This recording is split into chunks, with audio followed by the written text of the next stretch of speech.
Mirëmbrëma të gjithëve.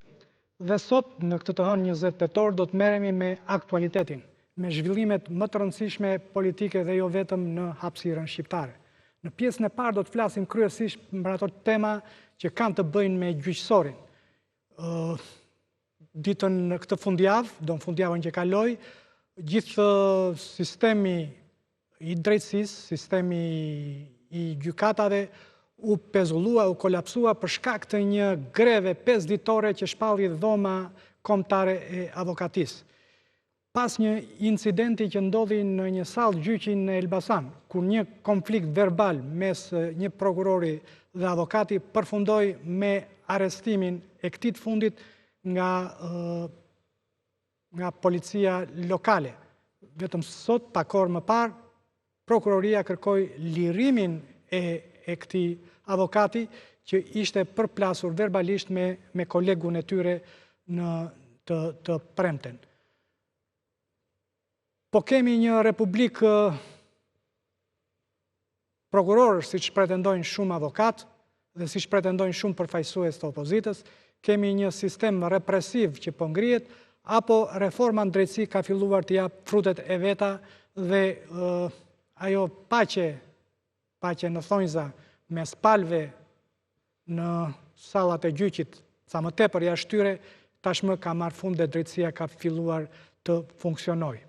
Gjithashtu po në pjesën e parë do të merremi me çfarë po ndodh me presidentin e Republikës, për të cilin opozita ka kërkuar shkarkimin e tij. Ka kërkuar shkarkimin e tij sepse gjithnjë sipas opozitës në 7 raste janë evidentuar shkelje të kushtetutës.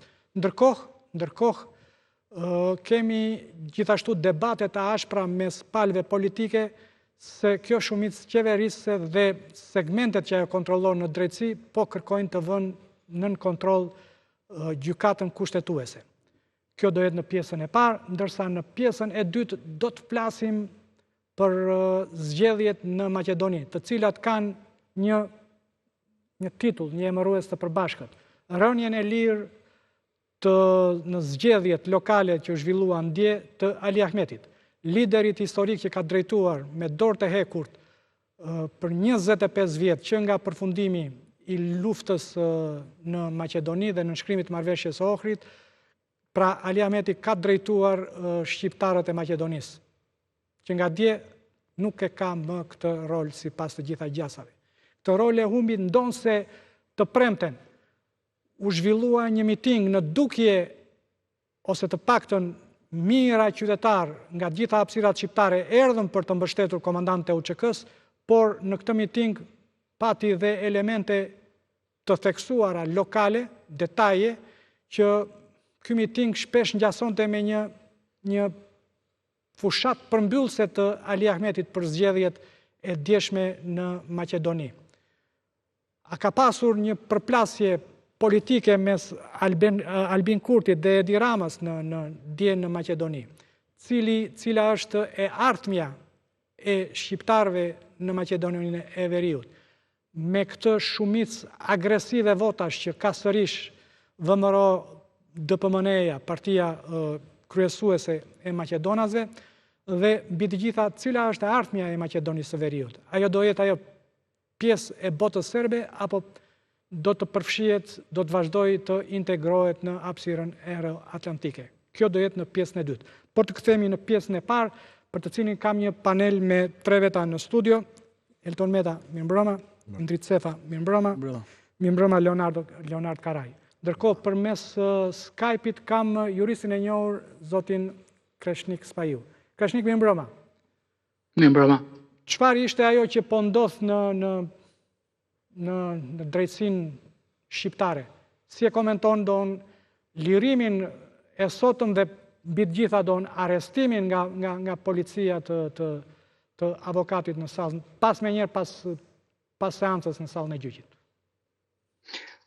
E konsideroj një kapërcim të kufive të detyrës dhe funksioneve të oficerit policisë gjyqësore.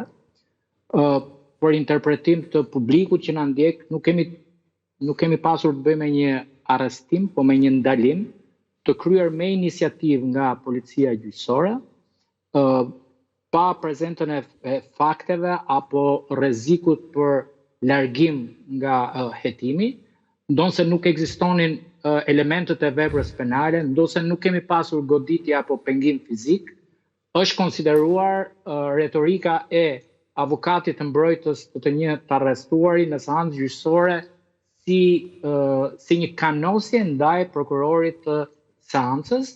Ja ta dëgjojmë më konkretisht debatin. Regjia, ju lutem le ta dëgjojmë debatin që u zhvillua në sallën e gjyqit.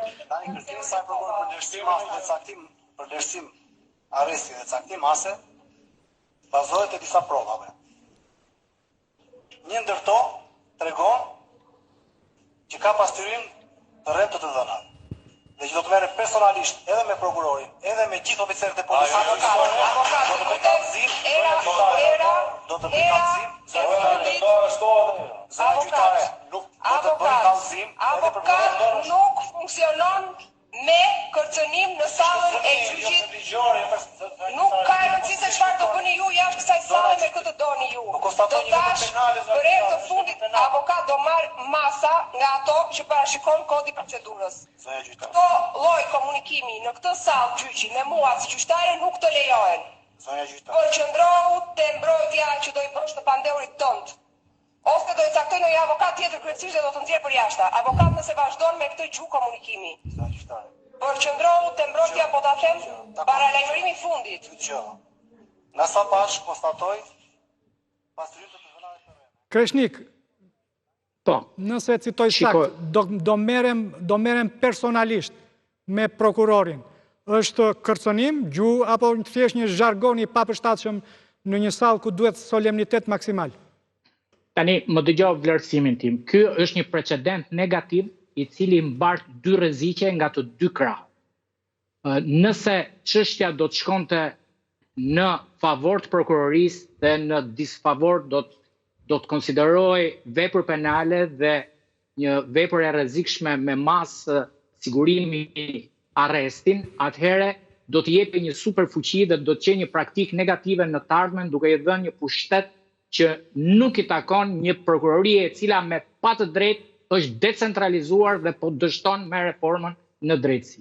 Nga ana tjetër, për të mos qenë i anshëm në interpretim, do të thoja që një nga problemet që mbart sot niveli juridik i përfaqësimit të avokatëve lë shumë për të dëshiruar, për disa arsye, sepse ajo të cilën unë sot me forcë them që nuk përbën elementet e veprës penale, përbën një shkarje apo shkelje të etikës në seancë gjyqësore. Pra, por unë nuk mendoj që është bërë me paramendim apo me motive kërcënimi.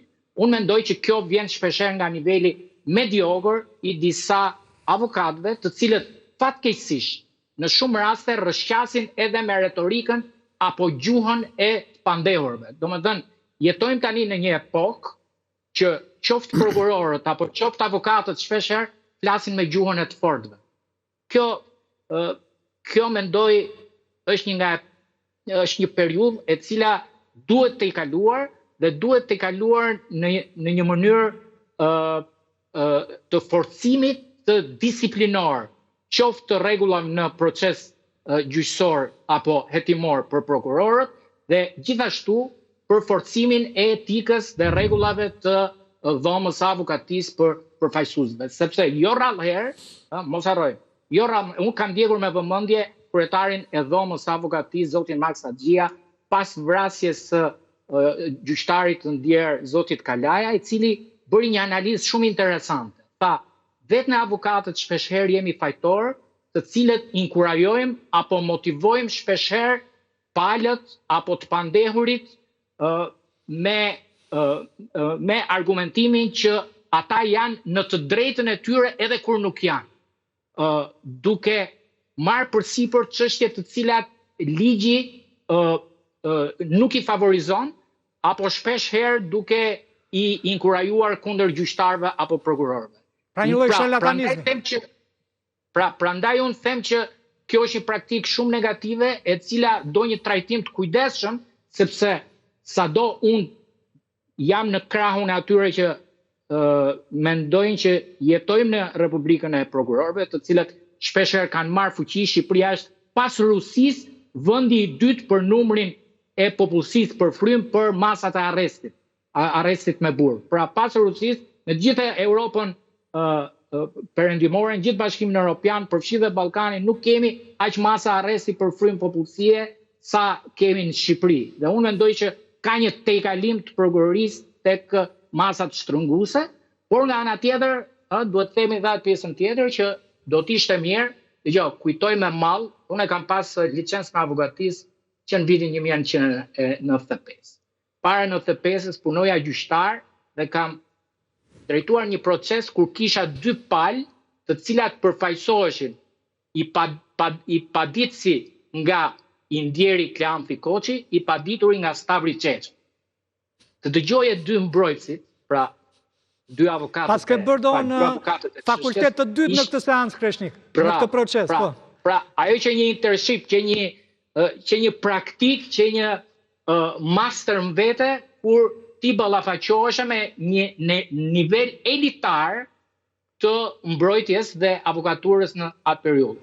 Domethënë, ndërsa tani, ndoshta sasia, masiviteti, mosha, etj, nuk duhet paragjykoj, sepse ka edhe patjetër që ka edhe avokatë të cilët kanë studiuar jashtë, po edhe në Shqipëri që kanë një eksperiencë sfilitse në përdyrët e gjykatave etj, nuk dua që ta injoroj, po shpeshherë sasia sjell dhe uljen e cilësisë. Okej, por në anë tjetër që të kthejmë te pyetja, nuk kemi të bëjmë me një vepër penale dhe duhet jemi në krahun e avokatit, i cili me të drejtë sot është në i lirë. Indrit, e vazhdoni grevën, kolegu u lirua. Po patjetër, se nuk lidhet me çështjen konkrete me atë çka i ndodhi vetëm. Ajo ishte pasoja, ajo çka erdhi. Është një situatë shumë e tensionuar. Jemi të vërtet me atë çka ndodh realisht. Situata është realisht shumë e tensionuar. Doli në shfaqje, doli publikisht në rastin fatkeq që ndodhi gjyqtarit, edhe aty filloi edhe pikërisht pa dashur të bëj avokatin e prokurorit apo të oficerit policisë gjyqësore që e ndaloi avokatin, kolegun tuaj, por a mendoni se mos ka dhe lidhje ajo që ndodhi pak ditë më parë që u vra në gjykatën e apelit, don dhe një lloj vetmbrojtjeje, don të togave të zeza, të thonë don që këta po na vrasin. Në sallë gjyqit. Ky na kërcënon në sallë gjyqit, atëre ne nuk mundet don të... U mendoj që lidhet më shumë me situatën e tensionuar gjithë shoqërisë, përveç sa ngjarjes shumë të rëndë që ndodhi me gjyqtarin Kalaj, që ishte një ngjarje e tmerrshme për gjithë sistemin e drejtësisë. Ajo që ndodhi në ditët në vijim ishte një alarmante, ishte ulëritse. Një urrejtje publike, një linçim publik, një sistemi, një sere të madhe njerëz që merren me sistemin e drejtësisë, gjyqtar, prokuror, avokat, dhe një urrejtje publike që doli masivisht në media dhe në... Ore, u përdorën dhe terma gati kanibaleske. Gjitha në gjitha rrjetet sociale, por ka një shpjegim doon se ky sistem drejtësia apo funksionon apo jo, apo jep drejtësia apo jo. Ne kemi, me aq sa arriu në konkluzionin tim, se normalisht unë nuk mund të flas në mënyrë absolute. Qytetarët shqiptar e kanë shumë vështirë të pranojnë që kanë gabim. Nuk pranojnë dot që nuk kanë të drejtë. Ne kemi në rast, ne e shohim për ditë, ne jemi avokat. Nuk i thua dot klientit që nuk fiton gjyqin në të drejtë. Të bie të studion dosjen, e shef dosjen, thua nuk kemi shanse reale, sepse kjo, ja më të qartë, mërzitet atë. Mërzitet atë klienti kur ti ja thua, janë mësuar, është krijuar dhe një psikozë tani, duan që të thotë do fitosh. Është ajo çka tha dhe kryetari zoti Axhia. Jam mësuar tani ti thosh do fitosh, do bëj maksimumin. Humb gjyqin, pastaj thonë ka fajin gjyqtari, ka fajin prokurori. Mori lek nga pala tjetër, bëri lek nga pala tjetër. Domethënë, është mënyra e ndërtuarit se si është bërë dhe sistemi. Jemi dhe ne fajtor. Po ndoshta mos është dhe si e ka fajin edhe legjislacioni, se ti qëndrojnë te rasti i Shkodrës, për shembull, po bën një digresion fare të vogël. Rasti i Shkodrës nuk ishte lidhje fare, më pse duhet ishin palët aty fare. Po sepse njëra palë doon ajo pala që pretendonte atë pronë, thoshte ore ma ka dhënë. Gjyqi s'ka lidhje me pronën fare. Ma ka dhënë filan kryetar, filan bashkie. Po mund t'ja, ai me një letër në dorë që mund t'jetë unë e firmosur në mënyrë paligjshme nga kryetari i bashkisë, që mund këtë marrë, kush e vlerëson që është e paligjshme? mund këtë bërë korrupsion. Kanë godit atë aktin ndonjëherë në gjykat, nuk është godit kurrë ai akti në gjykat.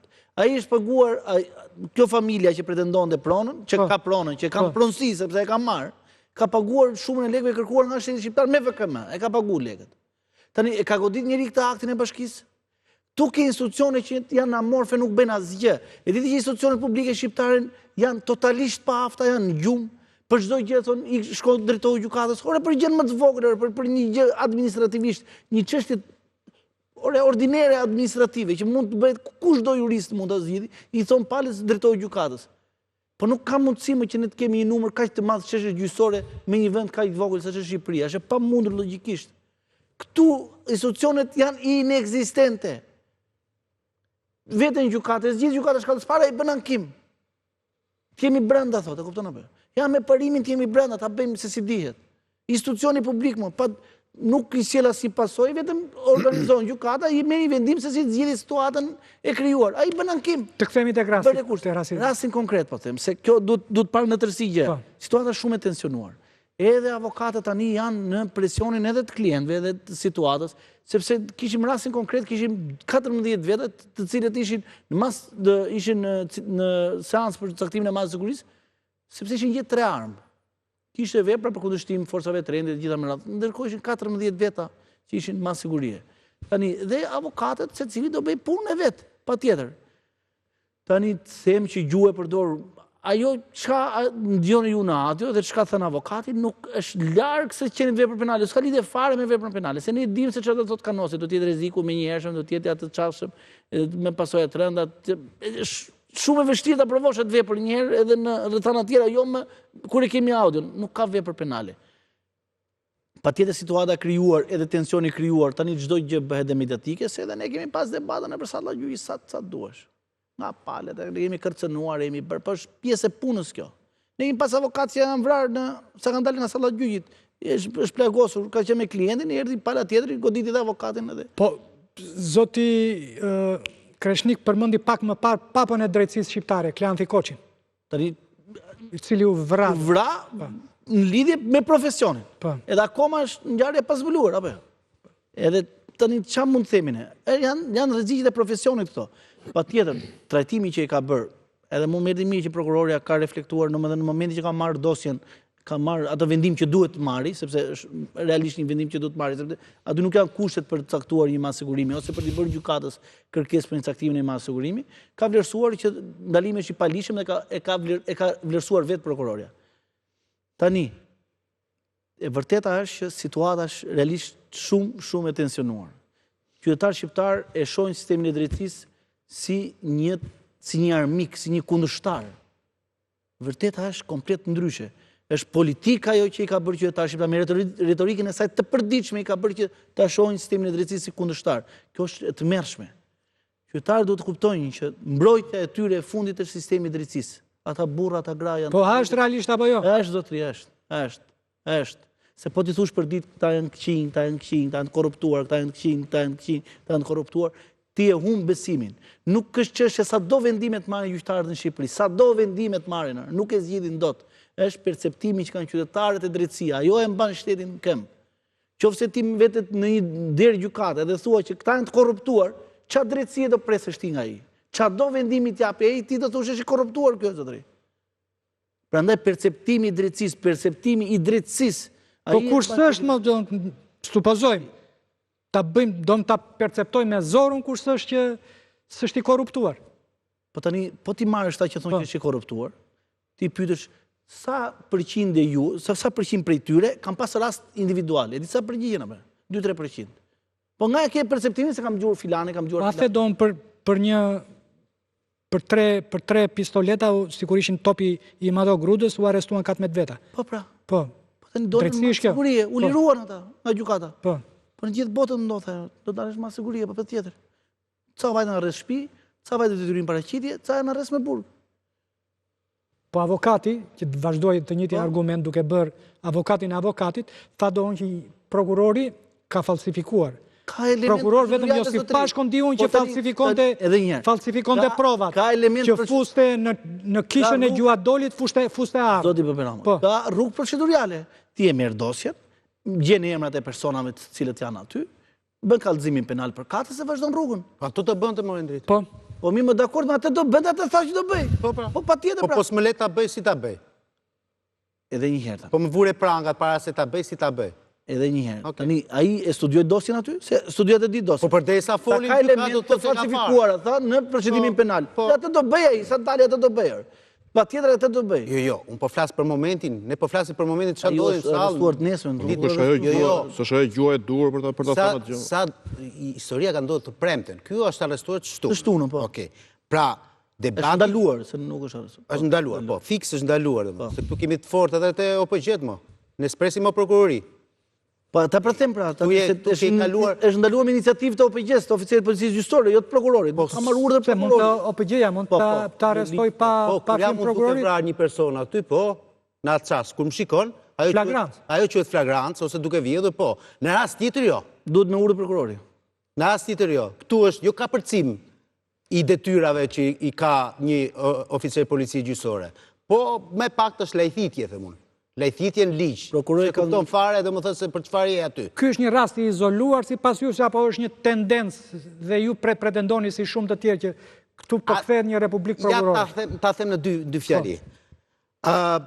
Ai simboli i drejtësisë që ka ato dy peshore të anës dhe në mes ka atë zonjën, presupozohet që ajo zonja është gjykata, gjyqtari dhe dy anët janë prokurori dhe le themi avokatia. Po e marr simbolike dhe kjo simbolik ka 2000 kusur vite, okay, që ekziston e tillë. Pyetja ime është shumë e thjeshtë. Okay, gjykatën e pas kemi këtu. Dhe prokurorin kemi këtu, dhe avokatën e kemi këtu. Po midis prokurorit dhe avokatit ka barazi gjykimi? Nëse i ndriti mua që është avokat si puna ime, më thotë që un kam barazi gjykimi. Jo, më nuk ka. Atëherë do të thotë domosdoshmë që nuk ka po të them unë. Sepse un po ta marr gjën më banale të mundshme. Ore, si është e mundur që prokurori dhe gjyqtari futen nga njëra derë nga mbrapa, kurse unë preste dera kryesore nga para. President korridor. Po mirë. Po për ta shpjegoj që s'është barazi. Është punë protokolli me shtrojnë tapet me kuq apo jo. Pse merr kështu kaq. Onardi, ne s'kemi gjykata, Onardi. Po lemën nuk po merrem atë. Pse merr kaq kështu? Pse në Itali, pse futen nga njëjta derë dhe prokurori dhe avokati? Nga dera kryesore dhe shkojnë te gjykata, te gjyqtari. Ne jemi njerëz me bisht këtu. Dhe unë po e marrë në parim këtë gjë, unë po them kam xhelozi se ai u fut nga dera mbas. Ai për mua le të rri në tualet dhe të futet pas emra apo kur doj. S'është ky çështja. Unë po marr në parim të gjës.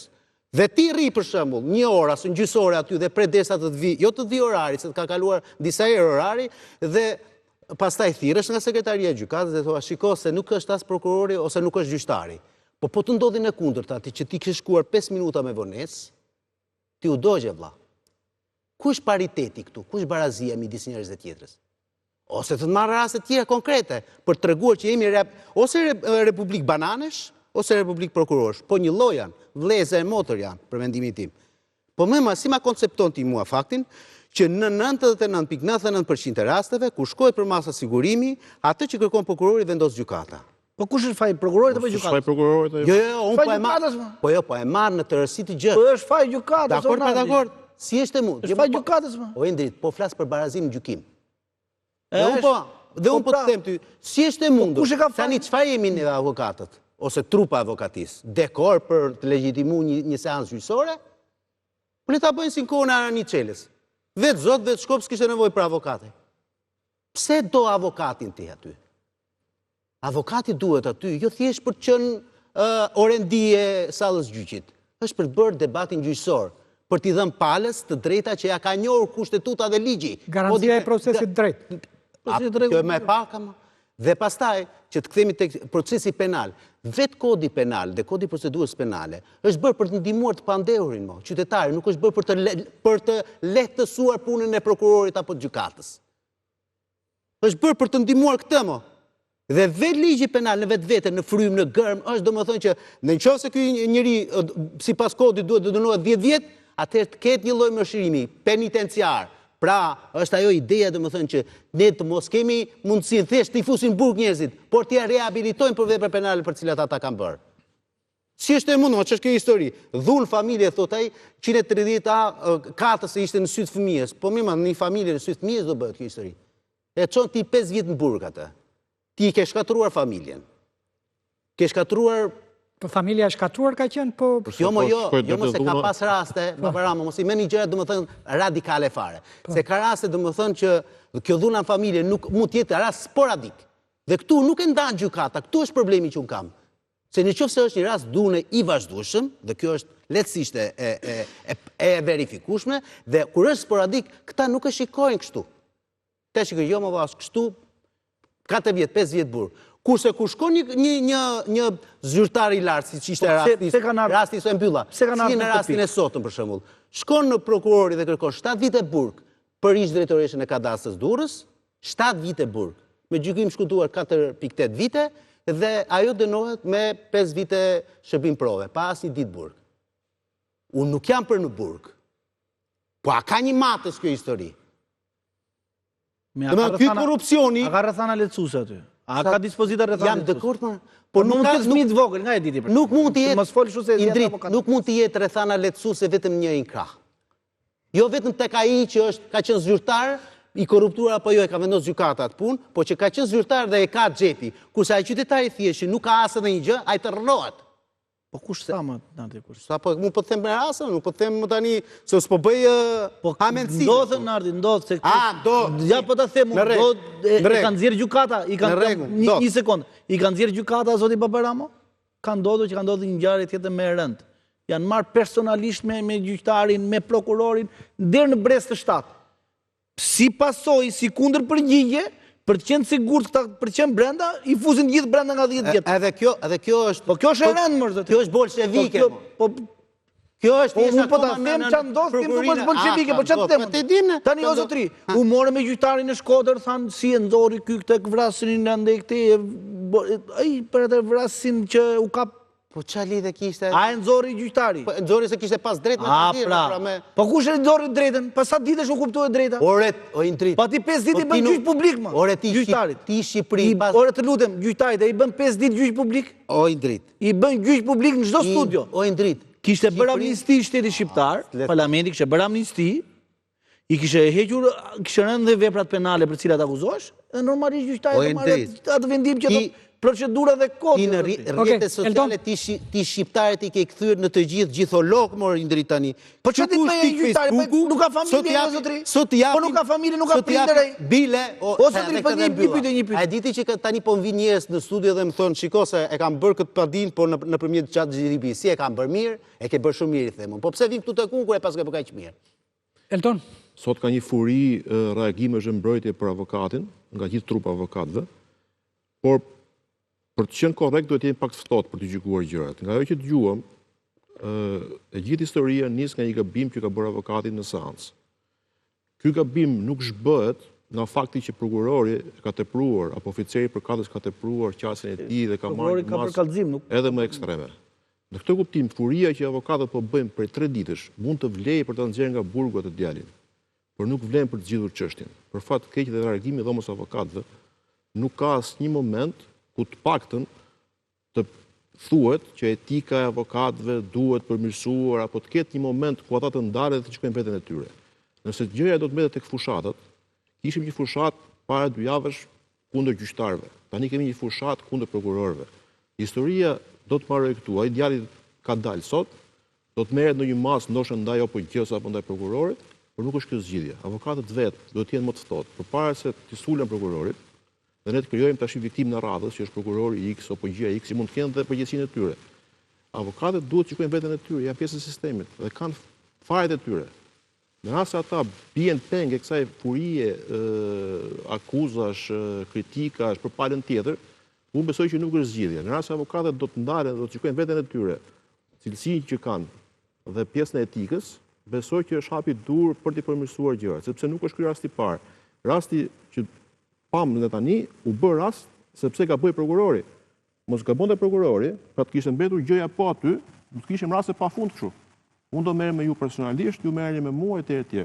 Qëlloj që një palë teproi hapin, e hodhi hapin pak më të madh, duke bërë një gabim, dhe gjëja dolën sipërfaqe. Dhe tani fësulimi Elton, ka darea në esen e tij për Eskilin, e konsideron Eskilin ministrin e parë të drejtësisë në historinë e njerëzimit.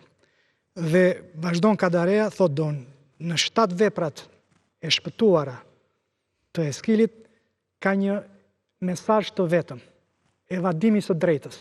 Kur ti ke të drejtë dhe ti e te i kalon këtë të drejtë, ajo kalon tek kundërshtari. Pikërisht. Kjo është teza e Eskilit. Dhe kam përshtypjen ky duhet të jetë rasti. Dakor, pra, po unë them që avokatët është momenti për të qenë të ftohtë dhe për të mbledhur bashkë, jo thjesht për të bërë grevën, por për të mbledhur bashkë dhe për të gjetur instrumenta që i shërbejnë proceset gjyqësore. Për të qenë mos veprojnë jo vetëm si sindikat, po edhe si një institucion që duhet të vetë korrigjohet. Sistemi i drejtësisë, se këtë duhet kuptojmë, nuk është sistemi i drejtësisë ose reforma në sistemin e drejtësisë, nuk është vetëm gjykata dhe prokurorimi. Nuk është zgjidhja e grevës. Avokatët janë pjesë integrale të sistemin. Ta më thëj një ligj për avokatët, ta ky sistemi i drejtësisë jote. Okej, ndryshojmë tërësisht argument. Tani do flasim për kërkesën e opozitës për të shkarkuar presidentin e Republikës. Regjia, ju lutem nxirni në mur pikat në të cilën është bazuar gjithnjë sipas opozitës kërkesa për të shkarkuar presidentin e Republikës. Sipas Partisë Demokratike, dekretimi zgjedhjeve... E kanë depozitu kërkesën këta apo jo? Dekretimi zgjedhjeve në Tiranë në kundërshtim me kushtetutën dhe kompetencat e përcaktuara për presidentin e Republikës. Ndërhyrjen mandatin dhe pavarësinë e anëtarëve të gjykatës kushtetuese duke ndikuar në proceset e brendshme të institucionit. Dekretim në shkelje i ligjit për komisionet hetimore parlamentare, në kundërshtim me jurisprudencën kushtetuese dhe parimet e kontrollit parlamentar. Dekretimi i të ashtuquajtërës ministre virtuale Diella, akt që konsiderohet i pavlefshëm dhe fiktiv. Mosveprimi për ndalimin e trupës diplomatike nga përfshirja në fushatën zgjedhore, duke cënuar paanshmërinë institucionale të presidencës. Ndërhyrja e kabinetit presidencial në procesin e administrimit të zgjedhjeve, përmes ndërhyrjeve jo formale ndaj strukturave shtetërore përkatëse. Rastet të dyshuara të përfitimeve fiktive, punësim formal i djalit të tij presidentin e kompanisë sigurimesh, që ka fituar tendera nga presidenca, si dhe përfshirja e vetë presidentit Begaj në një klinik private. Kreshnik, qëndrojnë këto apo jo? Një qëndrojnë apo jo pretendimet është një gjë nga njëra anë, një argument, nësa qëndrojnë apo jo si shkelje të rënda të kushtetutës dhe si motiv i parashikuar nga ligjbërësit në dispozitat kushtetuese, të cilat lidhen me arsyet në cilat duhet shkarkohet presidenti, është një gjë tjetër. Së pari, kjo ka 2 aspekte, aspektin politik dhe aspektin juridik. Për sa i përket aspektit juridik, unë ndjej keqardhje që brenda 3-4 vitesh Parlamenti i Shqipërisë përballet me një praktik tejet negative, si që është tendenca për të shkarkuar presidentët e vendit, fillimisht nga Partia Socialiste me kërkesën për të shkarkuar Ilir Metën, të cilës i vajti deri në fund edhe me votim, dhe nga ana tjetër, në të njëjtat pozita vjen edhe Partia Demokratike, e cila, nëse do të ishte në pushtet, dyshim që do të bënte të njëjtën gjë dhe ndoshta po t'i kishte dhe numrat, do e realizonte edhe shkarkimin e Bajram Begajt. Pra, jemi në një situatë që pas 35 vitesh, Rama dhe Sali Berisha funksionojnë me të njëjtin mentalitet dhe sistem politik për shkarkuar... Po ta lëmë Ramën dhe Berishën, Kreshnik. Të qëndrojnë të kjo. Sepse tani të qëndrojmë të kjo. Presidenti i Republikës i drejton një pyetje zhvejkiane gjykatës kushtetuese dhe i thot doon që a i s'ka donë mandati gjyqtare Sonilja Bejtja, kur a i e ka në kushtetut që i s'ka donë në 2028. Jo, së shështë. Jo, sështë. Dëgjo. Ata që në ndjekin duhet të kenë parasysh që Kushtetuta e Republikës Shqipërisë... A mori një mandat të plot ajo? Dëgjohet deri në fund. Kushtetuta e Republikës Shqipërisë e thot në mënyrë taksative, presidenti i Republikës nuk mban përgjegjësi për aktet e veta gjatë ushtrimit detyrës. Pik, troc, Si shqip. pa përgjeshëm, dakord, pastaj, të rriqe. Edhe një herë. Jo, se nuk është ashtu, ja. Kushtetuta dhe praktet... Kushtetuta e Republikës Shqipërisë ka një paragraf në vete ku deklarohet presidenti i Republikës nuk mban përgjegjësi për aktet e veta gjatë ushtrimit të detyrës. Pyetja jote që ka përgjegjësi presidenti i Republikës për një pyetje që i bën Olta Zaçës a përbën kjo shkelje që Gazbardi ta heqi si president, nuk përbën shkelje dhe nuk është përgjegjësi e presidentit sepse ja garanton kushtetuta. Jo unë. Për mua, ta ishin një orë me parë se gabim kanë bërë që e kanë e zgjedhur dhe emëruar. Por kushtetuta i ka dhënë disa garanci presidentit për ta mbrojtur nga represioni politik. Po pikërisht për ta arsye, duhet të kryej vetëm detyrën e kryetarit të shtetit. Jo të bëj koronaskopi, edhe tek ajo Axhi Bademi, çfarë është ajo? Or po diskutojmë gjë tjetër. Ne nuk kemi tani, unë do të bëjmë analizën e punës të kemi 7 pika, çka shkeljet e pretenduara nga opozita. Tani ne po bëjmë analizën e 7 pikave të cilat ka analizuar dhe ka gjykuar Partia Demokratike se kemi të bëjmë me shkelje. Tani, këto mund të jenë shkelje, a përbëjnë shkelje të kushtetutës dhe shkelje të rënda që të vlerësojnë si shkarkim, përsëri kushtetuta i ka dhënë disa garanci presidentit që edhe sikur PD-ja të arrit të siguroj një shumicë të cilësuar prej 93 votash, kjo të shkoj në gjykatë kushtetuese dhe gjykata kushtetuese të vlerësoj që këto është veprimet presidentit përbëjnë shkelje të rënda të kushtetutës për të shkarkuar, siç ishte rasti i zotit Ilir Metaj, presidentit për të cilën u vlerësua që nuk ishin shkelje siç i kishte vlerësuar PS-ja dhe PS-ja i kishte gabim. Pra majoranca ndonë se kishte votat atëherë edhe me ata deputetët e listës që nuk doqen mandatin, dhe në këtë kontekst do të thoja që është ende herët, sigurisht, ka shkelje prej presidentit, ka. A përbëjnë shkelje të rënda që kërkon kushtetuta për ta shkarkuar? Unë vështirë se i konsideroj këto. Nuk e shikon që po përdoret gjithnjë si pas pretendimeve të opozitës. Po përdoret për të dhënë, për të zhdukur çdo zë, çdo votë të mundshme kundër akteve të qeverisë në gjykatë kushtetuese. Ilir, në qoftë se ne do marrim që djali presidentit merr një rrogë 3.000 euro dhe kjo përbën shkelje të kushtetutës dhe duhet shkarku presidenti, unë do të thoja shqyr kemi arrit në një ditë që kemi një djalë presidenti apo të jenë shkeljet në këtë nivel, sepse niveli i krimit në Shqipëri dhe i korrupsionit është në ato për masa që kur diskutojmë ne për rrogën e djalit në një shoqëri sigurimesh se punon specialist dhe merr 3.000 euro, unë e kam shumë të vështirë ta konsideroj që kjo përbën shkelje. Po mirë, nuk është shkelje do unë që presidenti jep tendera në konflikt të pastër interesi? Se tani 3.000 euro ka që ka, ose tenderat që ka i, tenderat i kanë, që e di kush i ka tenderat.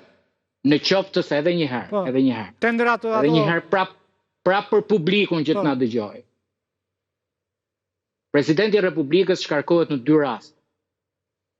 Kur ka shkelur rënd kushtetutën, ose kur ka kryer krime të rënda. Tani unë po pyes gjithë publikun. Në qoftë se çuni vetë merr një rrogë 3.000 euro, qoftë edhe me ndërhyrjen e presidentit, konsiderohet kjo vepër penale krim shumë i rëndë për të shkuar në shkarkim, sepse e bën dallimin kushtetuta. Nuk thot të ketë kryer vepër penale, të ketë kryer krim të rëndë, dhe unë si jurist, si penalist, arrit ta bëj dallimin se çfarë është krimi i rëndë dhe çfarë është vepra penale tani.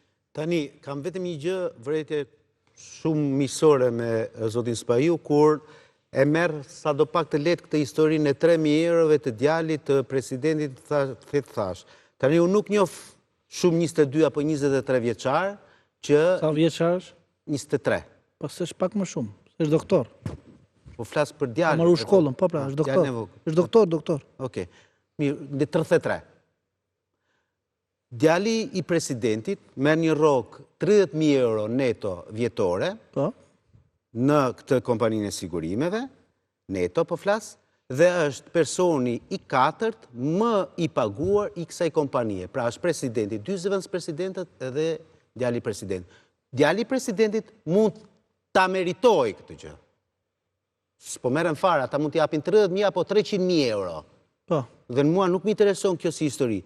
Por ama mua më lind dyshimi edhe për shkak të profesionit, që në mendoj që e njëjta kompani sigurimi, ku punon djali tia, i fiton të gjitha tendet në presidencë. A ka tendencë kjo shumicë qeverisë të vërë tërësisht në kontrol gjykatën kushtetuese, të zhduk çdo zë që dhe vot që është kundër? Absolutisht po. Po qa kam bërë tani ta? Qa po bëjnë këta me mandatin e zonjës Sonila Betja? Qa mendon se po bëjnë? Qa po bëjnë? Sonila Betja, po mi pra tani, qa po bëjnë? do me lesh të flasur, jo, po duesh fort, du të di qa po bëjnë, jam kurios të di qa po bëjnë. Po mi për gjoje, pra, më se e kurios, madje minë që zoj që t'jesë më kollaj, të më gjosë rrugës. Jash në YouTube, po gjoje, në YouTube direkt. Të gjoj, Indrit, gjoj. Zonja Sonila Betja ka marrë mandatin që la Besnik Muçi. Në qoftë se ne këtu do bjem dakord që mandati Besnik Muçit ka qenë mandat 9 vjeçar, nuk kemi marrë arsye për çfarë të flasin tjetër. U morën vesh dhe unë nuk e di... Dhe kur mbaron ky mandat? 2028, kur është? 9 vjetë, se di fikse kur është. Besnik Muçi ka pas një mandat të plot 9 vjeçar në gjykatë kushtetuese. Në rregull, Besnik Muçi për shkak të vettingut nuk arriti dot ta gëzojë atë mandat. Dhe ta që ka pas plot njërë. Po dekreti më president. Dekreti presidentit për mandatin e 2016, së shapë 2016. Shiko, ta mbyllë që ka interpretu gjykatë kushtetuese. Edhe të ecin rrugës më gjoj pastaj mbrapa. Okej? Tani më dëgjoj mua. Ka pas një mandat, mandatin e Besnik Muçit. Dhe Besnik Muçi ka pas mandat të plot. Nuk e ka pas mandatin e plot. Interpreton ti, po jo se ka pas. Po vazhdojmë. Po me qa ke i grinjarë po interpreton ti, po theme, ti duhet ka pas plot. Po theme interpreton ti, vazhdojmë. Gjykata kushtetuese ka thënë ndryshe në fakt. Duhet të bie dakord me ty o Indrit. Ka thënë ndryshe gjykata kushtetuese, jo me morë, me gjykata kushtetuese. Po me ata, si janë alien o burr. Kush? A pa ku flasin ata, mbyllet historia. Po qa thua unë së më interpretoja? Po atë pse po erdhëm këtu në... Ku flasin ata, pse erdhëm këtu? Ku flasin ata, që njësë numërimi nga data kur mbaron. Këto që po diskuton. Po pra po ky thotë që po folën këta, ne vetë duhet flasim këtu tani. Ti mund të mbash qendrim për atë, po është ligj. Ai është ligj. Po i ndrit. Vazhdojmë. Hej, po më flet i zoti i shtëpisë nuk flet ti jo, më po çat ke gjetë më. Dakor. Jo ma si jep, unë po them si interpreton ti, duhet ta di si interpreton ti. Po pra po të ngjosh do ta marrësh. Dakor.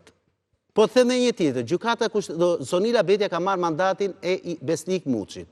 Besnik Muçi ka pat një mandat të plot 9 vjeçar. Ktu mbyllet çdo diskutim.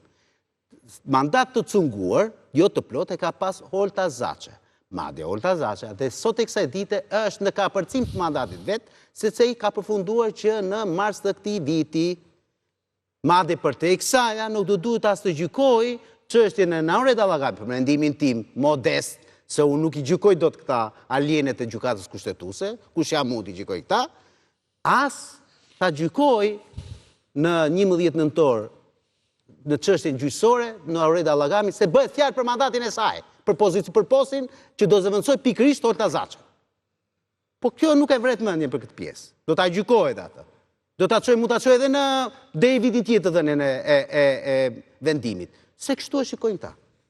Unë gjykoj që gjykata kushtetuese nga të gjitha mënyrat e mundshme është e kapur. Është e kapur që në kohën kur Elsatos e përshëndetë për vendimin e Tiranës e burr.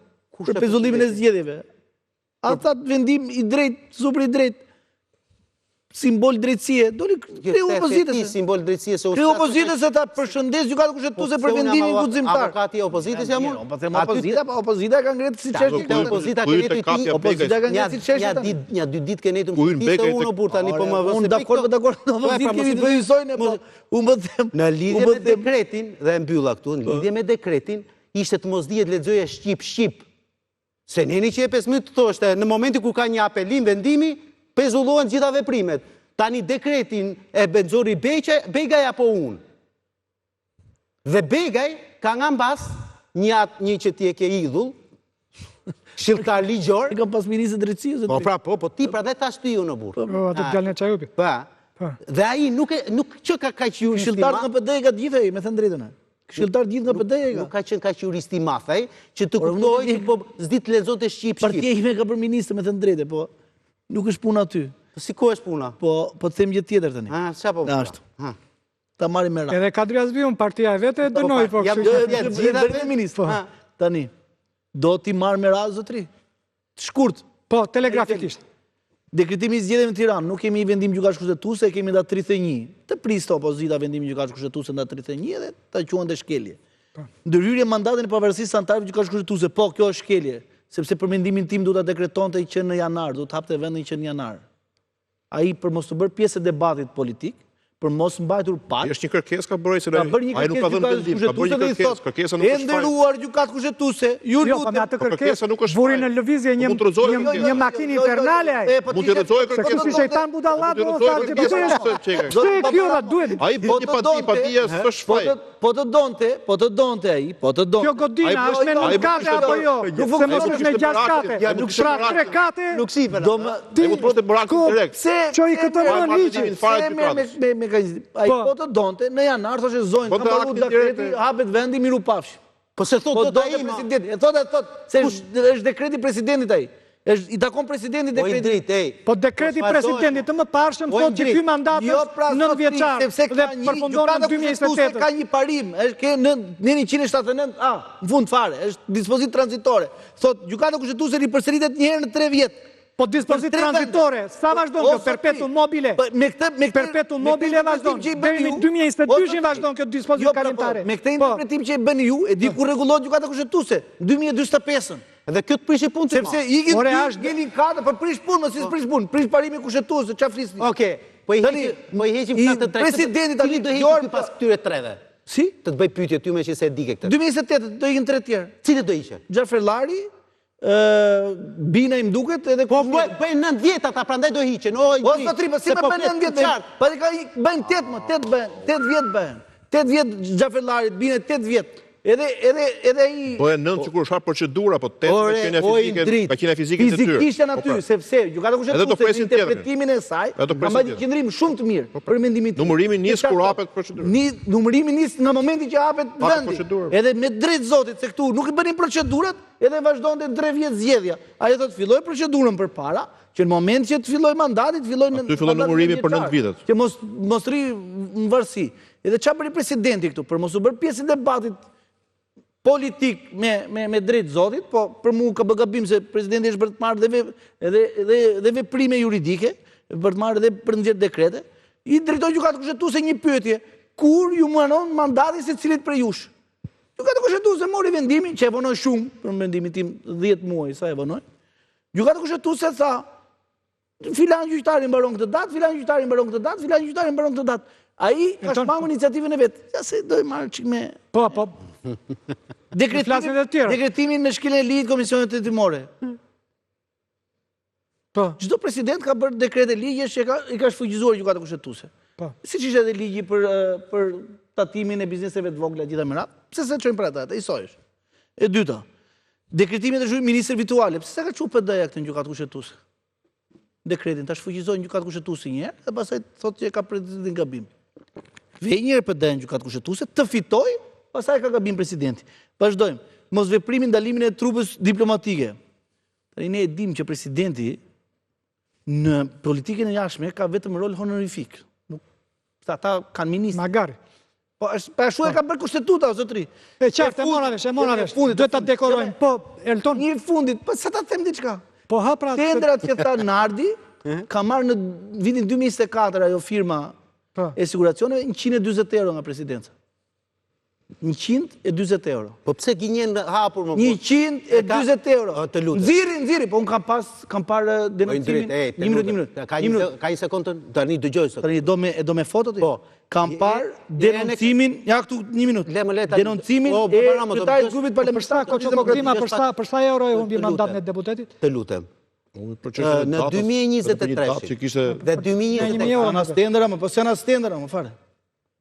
Edhe ka dhënë me prokurim drejt për drejt. Po jo më janë tendra fare, janë Po se si presidenti ato presidenti komision tender. O zotri, po jo mos e spaj diri me aty më nuk komerci me presidenti. O zotri, do këtu. I do, ja i ke këtu. Si kanë nxjerr zoti Bardhi këtu. Edhe çfarë thot aty? Do vitin 2024. Një minutë tani, po ta gjej 2024. Po gjej. Penzime të tjera. Thotë më fal. Që ka 186.000 lekë vjetër. A është 186.000 lekë vjetër, ka marrë për atë financimin? 2024, po. Nga ajo ansigu? Presidenca, ansigu ka marrë nga presidenca, 2024, 186.000 lekë vjetër. Falë, që kanë 190 euro. Më falë, kërkoj ndjes. 2024. 2025 janë 500 euro. Kurse në bumi madë, më dhe është 2023, atër është dëgjë. Në 2023 ka marrë 10.000 euro. Janë për uthtim, siguracioni uthtim janë, pra kushkën delegacionet, marrë 3 euro siguracion. Pa nuk ka korupcioni madh. E gjithë transakcioni midis kompanisë sigurimit dhe presidencës është 11.000 euro. Turpi zotit. Për 3 vjetë. Jo, do të nxirë tani. Nxirë me... Unë besoj zotin Bardhi. Besoj zotin Bardhi. Jo, moja ti e Bardhi. E ke pas shok ngusht atë, kështu që do ta besosh atë ti edhe të ruash. Në fakt nuk janë ashtu. Kushta e kam pas, pse është kam pas. Është pikë kërkesës që thuati. Urdhëron? E pse kabinetit është pikë kërkesës që thuati. Cila pjesë e kabinetit? Po pa që thuati për një person. Është pjesë e kërkesës, po që se shikon, e ke aty, ndërhyrja e kabinetit presidencial. Ndërhyrja e kabinetit presidencial për zotin Rusmajli, pra që ka ndikut e zgjedhjet dhe zotin Rusmajli. Po çfarë lidhje ka mos fola fare për atë unë? Po e çuçkele o zotri. Ore le çfarë thon ata, më çfarë them tani? Do të djosh ata apo mua? Patar, pse këtë gjë? O, ti po Unë gjë opozitën e vendit tim o zotri. Ore opozita vendit ka qenë ti aty, ore ti. Ti më deri di aty. Dhe nuk flit se do të me ty në asnjë studio televizive se të hahet gjallë ti ato opozitë. Jam akoma. Po nga u bëre kaq shpejt se ndryshove kështu tak tak. Ndryshoj fare unë. Qetëso. Nuk rrim, po nuk bëhet ajo ashtu gjithë nxirret faqja parë letrës. Po ti pyet një herë, ore, ku punon, çfarë punë bën? Çfarë kushton opozitës të bëjë një kërkesë i LDKP-sër? Ka marrë lekë ky presidenti, ka punuar punë dytë ky presidenti apo jo? Po pra e ka deklaruar vetë ato. O zotri, ai ka deklaruar vetë. E morë vesh si opozitë? I çon një letër i LDKP-së? Zoti president në kundërshtim kush ka punuar punë dytë apo jo? Ore jenë Terezia. O zotri, po si ka marrë pa punuar? Po jo, më zotri jam pagesa. Jam pagesa të viteve të tjera. Jam pagesa për vitet e më parë. Më mbyllat lutem. O baba, më do më gjës pak? Po. Për sa i përket pjesës së presidentit që ka punuar tek Acibademi, e ka deklaruar vetë. Te deklarimi i pasurisë, po ti s'di të lexosh o vlla. E s'merrem më me ty. Një. Po tani do të djosh ndonjëse po më çmend tani. Dhe e dyta, dhe të njëjta gjëra, presidenti ka deklaruar vetë edhe për mësimdhënie që ka marrë atij tek Universiteti i Forcave të Armatave. Para se të merrte E lexove përgjigjen e pavarësisht. E lexove përgjigjen pavarësisht sumat për të cilat po flasim. E lexove përgjigjen. Nuk janë të atilla sa ne mund të merrem në Akademisë Forcave të Armatave. Ka qenë para mandatit, pagesa 2024. Pagesa është bërë në 2024. Po jo pra, pagesa është bërë, unë kam punuar para 3 vjetësh diku, s'ma kanë dhënë rrogën, ma kanë dhënë mas 3 vjetësh. U do të deklaroj në formularin për katësh, po vetë që e marë pagesën. Po merrem ato, unë po them, qa kam lexuar tek LDKP-ja që po thot ky zotria? Po pra është ardhur pra. Ka marrë këtë dhe është ardhur. Tani ju të bën të shmet në vit më kanë ardhur llogari, o zotri, po ti s'do me dëgju. Rregull, vazhdo. Përgjigja e Akademisë së Forcave të Armatosura ishte shteruse. Zoti president tha, ka qenë drejtues i akademisë, ka qenë drejtues në disa tema diplomimi të studentëve të akademisë. Pagesat për vitet në fjalë nuk janë paguar në atë kohë, janë paguar dhe për pedagogët e tjerë, disa në 2022, disa në 2024. Tani, e njëjta situatë është edhe me atë spitalin o zotri. Ka punuar për para dhe pagesën kanë ardhur në llogari në 2023 dhe ka deklaruar kur i kanë ardhur o zotri. Në bazë të ligjit detyrimi për deklarim lind kur bëhet pagesa fizike, pavarësisht se kur ti ke bërë punën për kac. Përtej kësaj, përpjekja e PD-s dhe opozitës kundër presidentit Begaj është një përpjekje e kotë si nga ana politike dhe nga ana ligjore. Nga ana politike, sepse zoti Begaj nuk është një personazh politik aq i fortë sa që opozita duhet investohet kundër tij. Ata e kanë nisur këtë fushat me pretendimin se duan të presin krahët e kryeministrit, por është një përpjekje politike në drejtim të gabuar. Nga ana ligjore, pastaj nuk qëndrojnë pothuajse asnjë nga ato argumentet, edhe po t'i marrim me radhë, edhe dekreti për zgjedhjet nuk qëndron, sepse gjykata kushtetuese, kur ka bërë pezullimin, nuk është shprehur fare dhe nuk është referuar fare tek 115 e Kushtetutës. Të gjithë arsyetimin e saj, për sa i përket pezullimit të datës së zgjedhjeve, e ka mbështetur tek një nen tjetër që është 45 mos gaboj gjykatës kushtetuese. Pra në këtë kuptim, e gjithë procedura e pezullimit të datës së zgjedhjeve për Bashkinë e Tiranës nuk ka lidhje fare me nenën 115 Kushtetutës. Dhe besoj në këtë linjë do të jetë vendimi që do të merret në fund muajit. Gjithashtu arsyet e tjera se presidenti bën një ankesë, bën një padi, bën një kërkesë, nuk është faj. Nuk mund t'i thuash dikujt pse kërkove diçka. Sa bëri Ilir Meta pa fund. Shkon në gjykatë, gjykata të thotë, ke të drejtë, s'ke të drejtë. Gjithashtu, arsyet e tjera pastaj janë krejt qesharake, mos ndalimi i ambasadorëve për të marrë pjesë në fushat. Në thua se presidenti ka një trup ushtarake, siç ishte dikur shef shtabi, dhe do të niste këta ushtarët në për ambasada për t'i ndaluar ambasadorët. Nëse ambasadorët kanë dekaluar detyrën e tyre, ka procedura të tjera. Opozita tek me emra ambasadorësh, mund të shkojnë në institucionet përkatëse, mund t'i padisi, mund t'i kallëzoj, edhe mund të merret masë kundër tyre. Leonard, falenderoj, Indrit falenderoj. Kjo ishte pjesa e parë e këtij emisioni. Në pjesën e dytë do të flasim për atë betejën e radhës mes Edi Ramës dhe Albin Kurtit. Sa në sheshin Skënderbej të premten e kaluar, aq edhe në Çajir të Shkupit dje, ku duket se viktime e radhës së kësaj beteje mbeti Ali Ahmeti. Publicitet.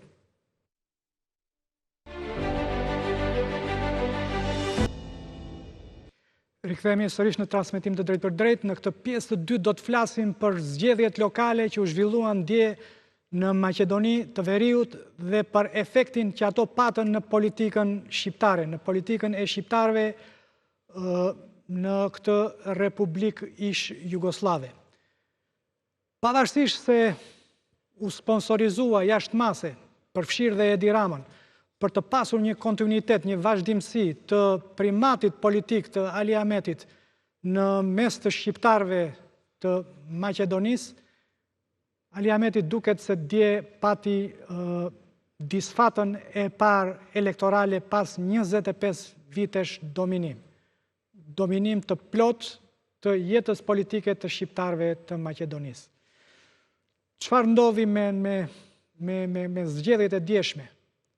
Si është pasqyruar, si për reflektohet vullneti i shqiptarëve në këtë republikë, cila është e ardhmja e tyre në kohën kur Maqedonia u thiqet nga shumicë me vota dominuese, ekstremisht dominuese të VMRO-DPMNE-s, sa hapësira ajo i lë përfaqësimit të shqiptarëve dhe mbi të gjitha cila është e ardhmja e kësaj republike të Maqedonisë, do të jetë pjesë e botës serbe apo do të vazhdoj proceset integruese. Për këtë kam, përveç kolegut Elton Meta, kam edhe 4 të ftuar të tjerë.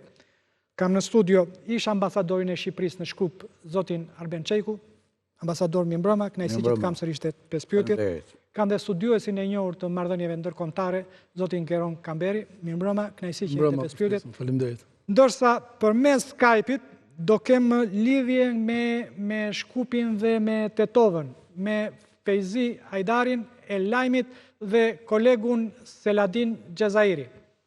Mirëmbrëma. Fejzi, mirëmbrëma Seladin. Para se t'ju jap fjalën, do doja të shikonim në rezultatet që në komunat shqiptare ku është shpallur fituesi që në raundin e parë.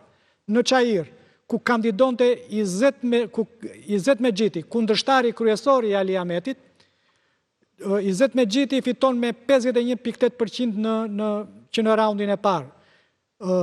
Koalicioni Vlen, i cili mbështetet edhe nga Albin Kurti, ka fituar që në raundin e parë në Saraj, në Araçin, në Zhelin dhe në Tarës.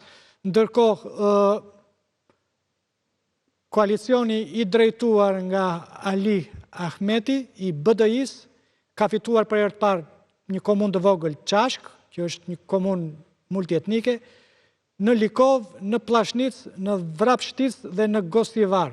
ndërkohë që edhe në vendlindjen e tij në Kërçov, në komunën e Kërçovës, zoti Ali Ahmeti del partia e dytë dhe rrezikon që në Kërçov të fitojë një kandidat i VMRO-DPMN-s në raundin e dytë të zgjedhjeve. Por regjia, ju lutem, lidhni me zotin Hajdari. Feyzi, si e shpjegon këtë rezultat? Ishte i pritshëm apo jo? Si e lexon ti?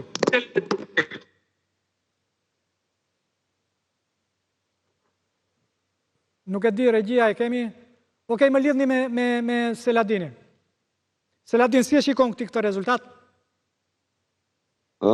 Një rezultat i cili do thosha nuk është përfundimtar i lirë, kur shfela për të ardhmen e zotit Ahmeti, kujtoj se të paktën që duhet pritur balotazhin që zhvillohet më datën 2 nëntor dhe atëherë do të ndahet shapi nga sheqeri, për shkak se në momentin që po flasim, po të shikohet vota popullore, ajo që i jep legitimitetin një subjekti politik, diferenca mes Aleancës Kombëtare për Integrim dhe grupimit politik Vlen është diku, në mos gabohem, mbi 20.000 vota. Dhe kjo mbase më jep të drejtë për këtë që them se duhet pritur epilogun e balotazhit dhe atëherë përfundimisht do të përcaktohet fituesi apo humbësi i këtyre zgjedhjeve. Në gjykimin tim janë 3 zhvillime që u dhanë vull këtyre zgjedhjeve të së dielës. Përmendet komunën e Çashkës që ndodhet në Maqedoninë Qendrore dhe ku për herë të parë është zgjedhur kryetari i kësaj komune nga shqiptarët, për shkak se për teleshikuesit tuaj në këtë komunë shqiptarët përbëjnë mbi 50% të popullsisë. Një zhvillim tjetër është se të qëndrojmë pak te kjo, sepse betejë kryesisht ishte përqendruar në 2 komuna, në Çajir edhe në Tetov. Dhe në Çajir për kryetar komunash. Urdhëro për kryetar komunash. Për kryetar komunash. Ndërkaq që në mos gaboj, në Çajir zoti Mexhiti ja ka dalë të marrë edhe këshillin e komunës dhe në gjykimin tim një arritje e këtyre zgjedhjeve është se pikërisht grupimi politik Vlen tani më e ka liderin e vet, për shkak se ky grupim politik në momentin që po flasim përbëhet nga 5 subjekte të quash që janë në një koalicion në pushtet dhe unë pres që zoti Mexhiti në të ardhmen e afërt kur Vleni të regjistrohet si subjekt politik të jetë në ballë të tij. Qëllimi i Ali Ahmetit ishte që të provokonte zgjedhjet parakoshme dhe këto zgjedhjet e ditës së djeshme i konsideronte referendum. A dështoi ai apo jo? Po, ende përsëri po them se është herët për shkak se Ali Ahmeti, përkatësisht koalicioni Aleanca Kombëtare për Integrim, për nga vota shqiptare i ikën grupimit politik Vlen me diku 20.000 vota. Shto kësaj edhe fitoren absolute të VMRO-DPMN-s në kampin politik Maqedonas, mbase për këtë do t'jetë më interesuar vetë kryeministri Kristian Mickoski, që është kreu i VMRO-DPMN-s, për të aquar vendin në zgjedhje të parakoshme në mënyrë që të shfrytëzoj këtë disponim të elektoratit, për shkak se po të merren numrat edhe zotit Mickoski, pra vëmëro DPMN-s në raport me zgjedhjet e përgjithshme të para 15-16 muajve kur u mbajtën, i ka rënë vota në kampin Maqedonas dhe tani kemi një ngritje të një partije parlamentare, por që nuk çonte shumë pesh në kantar të ashtu quajturës Levica, pra e Majta, ndërkohë që te bloku kampi politik shqiptar do të vazhdoj betejë për të konfirmuar legitimitetin dhe zgjedhjet e parakohshme do të identifikonin fituesin dhe humbësin në radhë të parë tek kampi politik shqiptar. Okej, Seladin, falenderoj. Falenderoj që ishe dhe 5 pyetjet. Ishte kënaqësi, gjithë mirat. Ambasador, një lexim të shpejt të asaj që ndodhi dje në... Së pari, në krahasim me zgjedhjet që zhvillojmë ne, zgjedhjet në Maqedoni janë një tregues pozitiv në tërësinë e tyre, për mënyrën e zhvillimit të fushatës, mënyrën e menaxhimit të votave dhe daljen e rezultateve. Pra kemi një shembull për të marrë, sepse shpeshherë marrim vetëm Kosovën, po duhet marrim edhe Maqedoninë e Veriut. Zgjedhjet e tjera ka pasur tensione të jashtëzakonshme në Maqedoni. Ndryshe nga shpritej, këto zgjedhje nuk patën ato tensione që parashikoshin që mund ndodhin, por rezultatet në tërësinë e vet nxjerrin e paherë përçarjen e madhe ndërshqiptare. Është për të ardhur keq që faktori politik shqiptar në tërësi ose roli i shqiptarëve në Maqedoni edhe me këto zgjedhje tregon që ka një rënje dhe një ndikim politik edhe nga VMRO DPMN-e, e cila në disa rajone është bërë mbështetëse me vota e disa partive, kryesisht partive që janë në koalicion me Vlenin.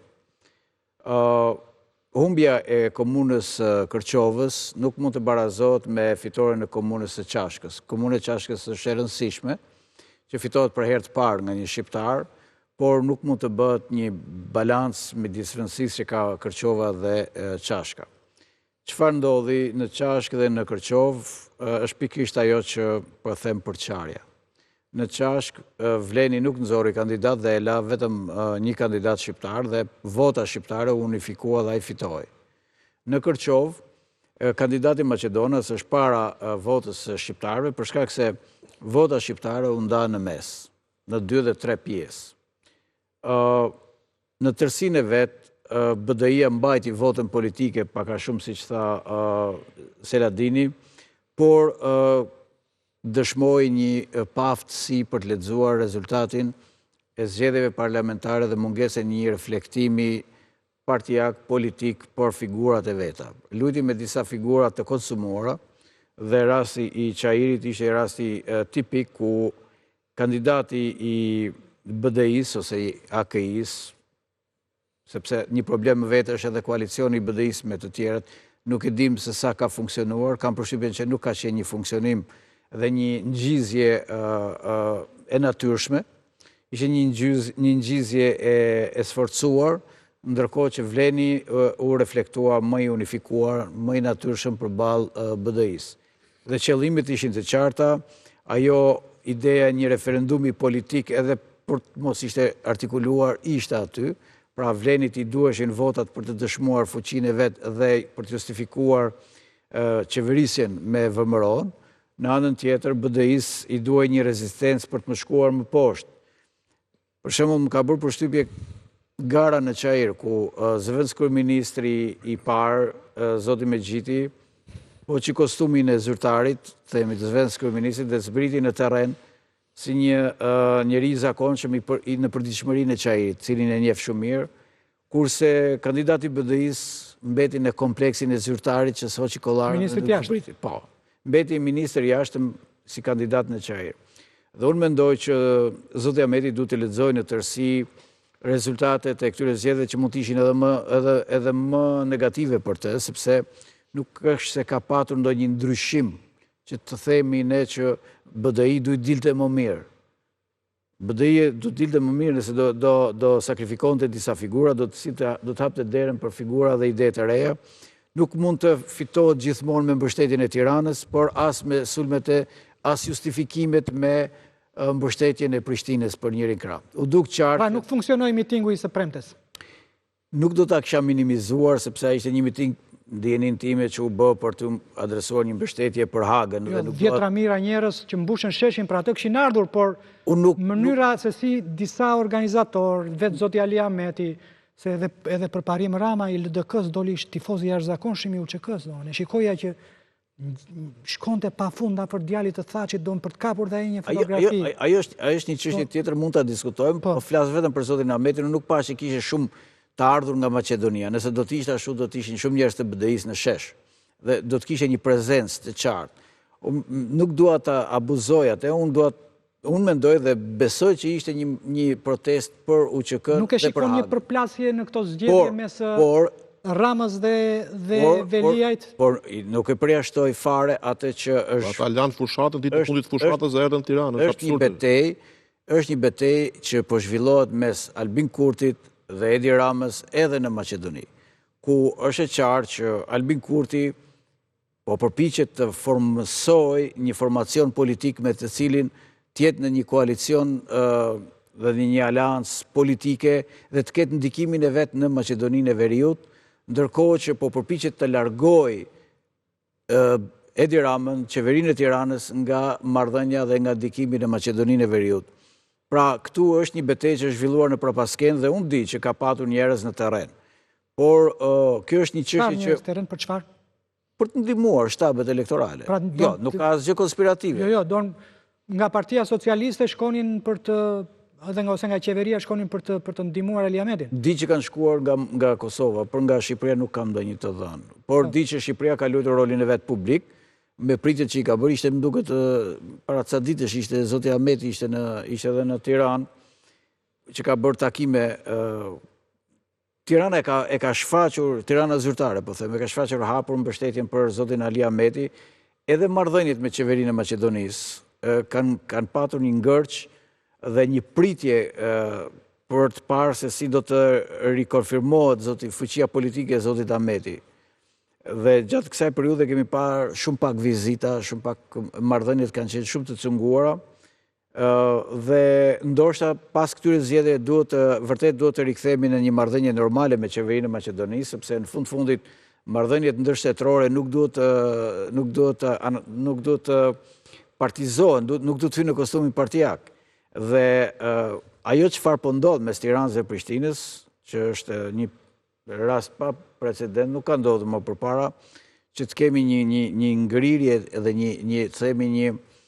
një mosmarrëdhënie të tillë, pa marrë parasysh shkaqet dhe aktorët, po marrë parasysh vetëm atë çfarë ndodh. Ndjehet që ka një ftohje në marrëdhëniet mes nesh dhe një garë se kush do të ndikojë ku. Prishtina po përpiqet dhe ka gjetur me sa duket aleatët e vet tek Vleni, një koalicion partish që kërkon të formësohet si forcë politike, dhe tek BDI-ja, e cila është një parti që po lufton në mbijetesë, por nuk i ka mjaftuar, koha tregon që nuk i ka mjaftuar mbështetja nga Tirana dhe mbështetja e kryeministit Rama nuk i është përkthyer në vota.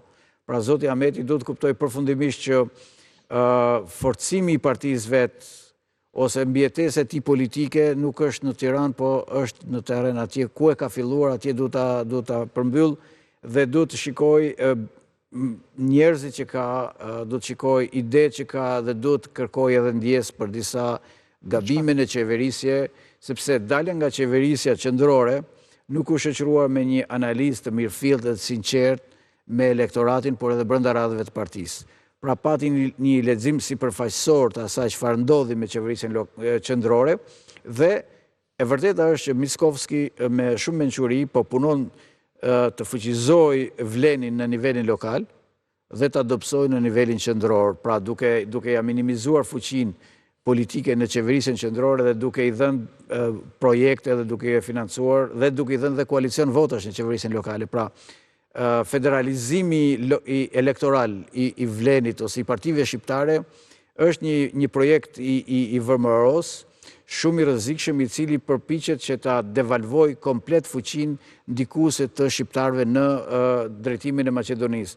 Duke lënë anash zotin Ahmeti dhe fuqinë e tij apo profilin e tij, mund të them këtu që fitoria e VMRO-s, fitoria kryesore është zhvlerësimi i fuqisë politike në Shkup, në qendrën kryesore të vendit, pra në qeverisin qendrore, dhe largimi i zëvendëskryeministit të parë, duke ikur nga aty për të marrë një komunë shumë të vogël, më shumë ka probleme se sa ka... Lagjen e vjetër të Shkupit. Është një nga lagjet dhe rajonet më problematike, më të mbipopulluara, më të varfra, më pak të investuara dhe më të keq trajtuara, dhe ka një lloj segregacioni dhe një ndarje të themi të asaj komune. Edhe fizikisht që tek ura, duke sikur e ndan, sikur kalon në dy epoka. Edhe mënyra e ndërtimit, ai është projekti 2014 që ishte një projekt i Gruevskit, por që është bërë shumë më i rrezikshëm edhe me VMRO-n e Mickovskit.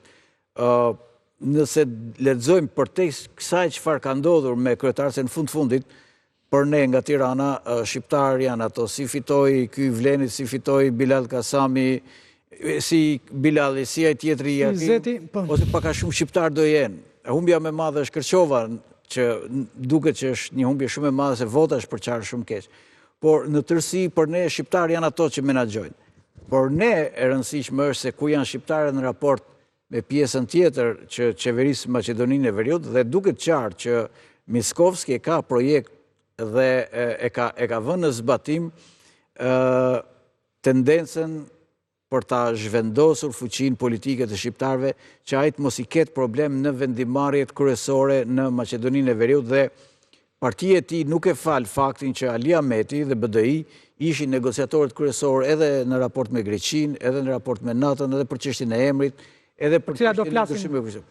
Bashkë me zotin Kamberi më pas për këtë vokacionin. Regja, ju lutem, më lidhni me Kreshnikun. Kreshnik, si e lexon këtë rezultat, ose më saktë se kishim një miting që njerëzit u thirën për UÇK-n, por përfundoi për shumë sy vëzhgues si mitingu përmbyllës i Ali Ahmetit, që po ja organizonte Edi Rama. Po, unë në radhë pare vlerësoj, e lexoj votën e djeshme në Maqedoninë e Veriut si një fitore pastër e lëvizjeve nacionaliste maqedonse me efekt dhe ndikim serb, dhe nga ana tjetër pak a shumë edhe të partive të cilat vetë ajo ka orientuar që duhet forcoheshin në pushtet lokal. Nga ana tjetër, Tirana dhe Prishtina padyshim kanë ndërhyrë, po më shumë i kanë bërë dëm me ndërhyrjen e tyre, sidomos mitingu i para 3 ditëve në sheshin Skënderbej, mendon nuk ka pas asnjë efekt. Është një kujtesë shumë e vonë për të bërë sikur e ndihmojnë Ali Ahmetin, kur është dashur për të ndihmuar dhe për të bashkuar faktorin shqiptar, mendoj që Tirana ose ka qenë e vonuar, ose ka qenë e paqartë, ose ka qenë e njëanshme, dhe mendoj që jo vetëm që nuk ka ndikuar, por ka pasur efekt negativ, ashtu siç ka pasur edhe Prishtina, e cila nuk e kuptoi pse mbështet ata jo që ata Albin Kurti mbështeste, ata fituan. Po fituan me votat e VRMO-s. Jo, pra qofse po fituan qikosh për shembull Çajirin, nuk ka fituar vetëm në komunë, kryetari i komunës, ka fituar edhe në këshillin komunal. Pra që duket që është vote pastër e shqiptarëve. Në radhë, dëgjoj, e para nuk jam duke mbështetur njërin krahas shqiptar. Unë mendoj që të dy, pak në të gjithë fraksionet politike, të gjitha grupimet politike shqiptare kanë dështuar dhe kanë çuar ujë në interes të konjunkturave gjeopolitike maqedonse apo serbe, sepse vetë duke qenë të ndarë, vota e tyre nuk ka qenë solide, dhe nuk jam këtu për të mbështetur Ali Ahmetin, përkundrazi. Unë do të prisja që Ali Ahmeti sot jepte dorëheqje, sepse Ali Ahmeti pas 25 vite nga lufta po tregon që atë parti të cilën e pati për shumë vite në pushtet, tani do e çojë gjithmonë më tepër drejt rrudhjes dhe do e ketë pamundur ta forcojë dhe ta kthejë në pozitat e mëparshme. Ajo parti ka nevojë për një trashëgimi të sigurt politike, sigurisht që nuk do ketë një garanci për forcim, por një gjë është e sigurt.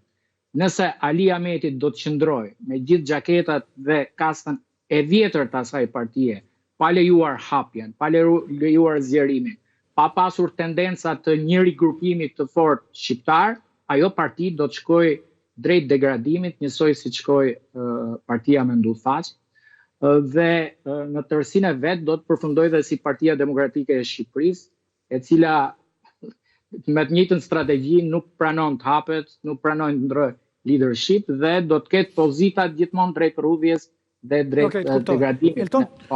U besoj se mënyra që si janë ndarë votat në zgjedhjet e djeshme është mënyra që i shkon më shumë për shtat palës Maqedone. Pra pjesëtimi pothuajse i barabartë i votave mes dy koalicione shqiptare është mënyra që i shkon më për shtat partisë që udhëheq qeverinë.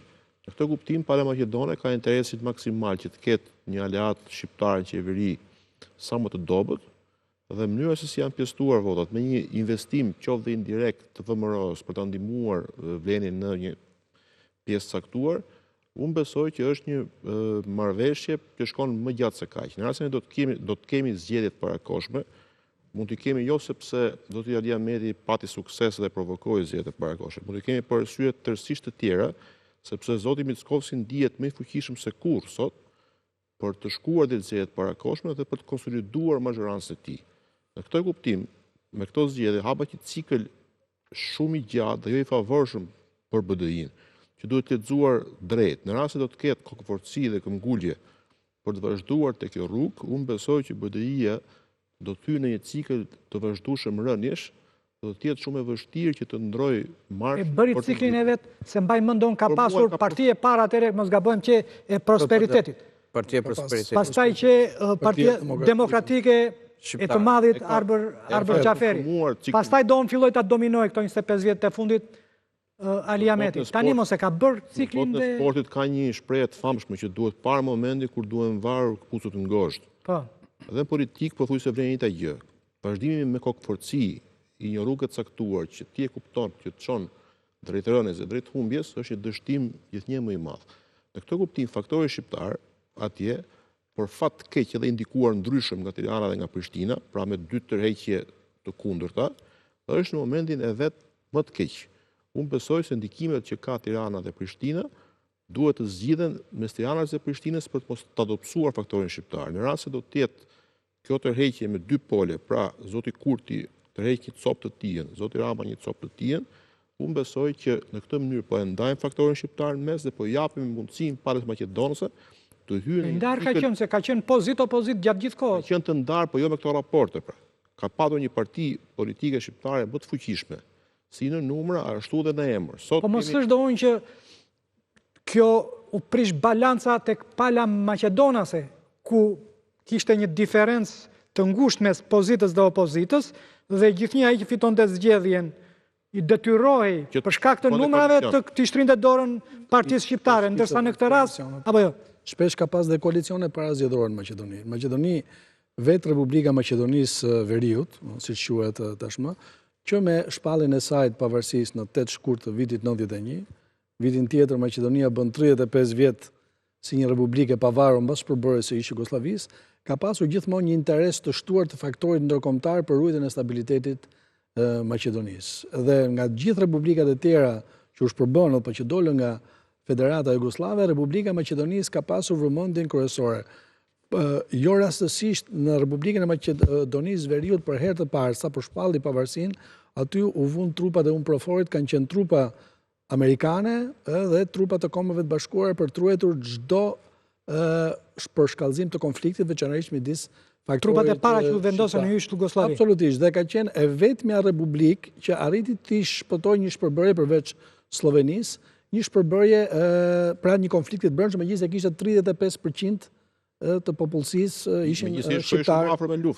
Etnikisht më afër luftës ndoshta se çdo republikë tjetër. Dhe megjithëse marrëveshja e orit e 13 gushtit 2001, si thua, krijoi kuadrin jo vetëm kushtetues, por edhe një kuadër të bashkëpunimit politik në mënyrë që shqiptarët do të kishin shumë tepër të drejta që u pasqyrua edhe në ndryshimin e kushtetutës, faktori politik shqiptar, i cili duke që ishte paksa më i unifikuar mbas shpalljes pavarësisë me Partinë e Prosperitetit Demokratik, e cila erdhi gradualisht deri paktën nga viti 97 kur grupi i Mendu Thaçit edhe i Arber Xhaferit u shkëput dhe krijoi Partinë Demokratike Shqiptare. Krijimi i partisë së zotit Ahmeti në 5 qershor 2002, gati një vit mbas marrëveshjes Ohrit, e ndryshoi peizazhin politik të partive të shqiptarëve të Maqedonisë. Për një farë kohë ata kanë pasur një lloj dualizmi me Partinë Demokratike të shqiptarëve të Maqedonisë që udhëhiqesh nga zoti Xhaferi dhe zoti Thaçi, por më pas, madje që në zgjedhjet e 2002-shit, s'kishte as pak muaj që partia e zotit Ahmeti ishte krijuar, ajo u fut në koalicion me Lëvizjen Social-Demokrate Maqedonëse të ministrit Çovski dhe arriti të fitojë zgjedhjet, pastaj në 2006 doli në opozitë. Pra, edhe vetë faktori politik shqiptar, du të dalë tek ajo që po thoshte Arbeni pak më parë, është përpjekur që të spikas sikur ka qenë në kushtet e një situate krejtësisht normale. Në një situatë po thoja ideale, nuk do të kishte asgjë të keqe raporte apo konkurenca e partive politike në një sistem demokratik, por në rastin e Republikës Maqedonisë, faktori shqiptar, paktën për shkak të atyre objektivave që i ka vënë vetes edhe në të ardhmen e Republikës Maqedonisë, por edhe peshës që duhet ketë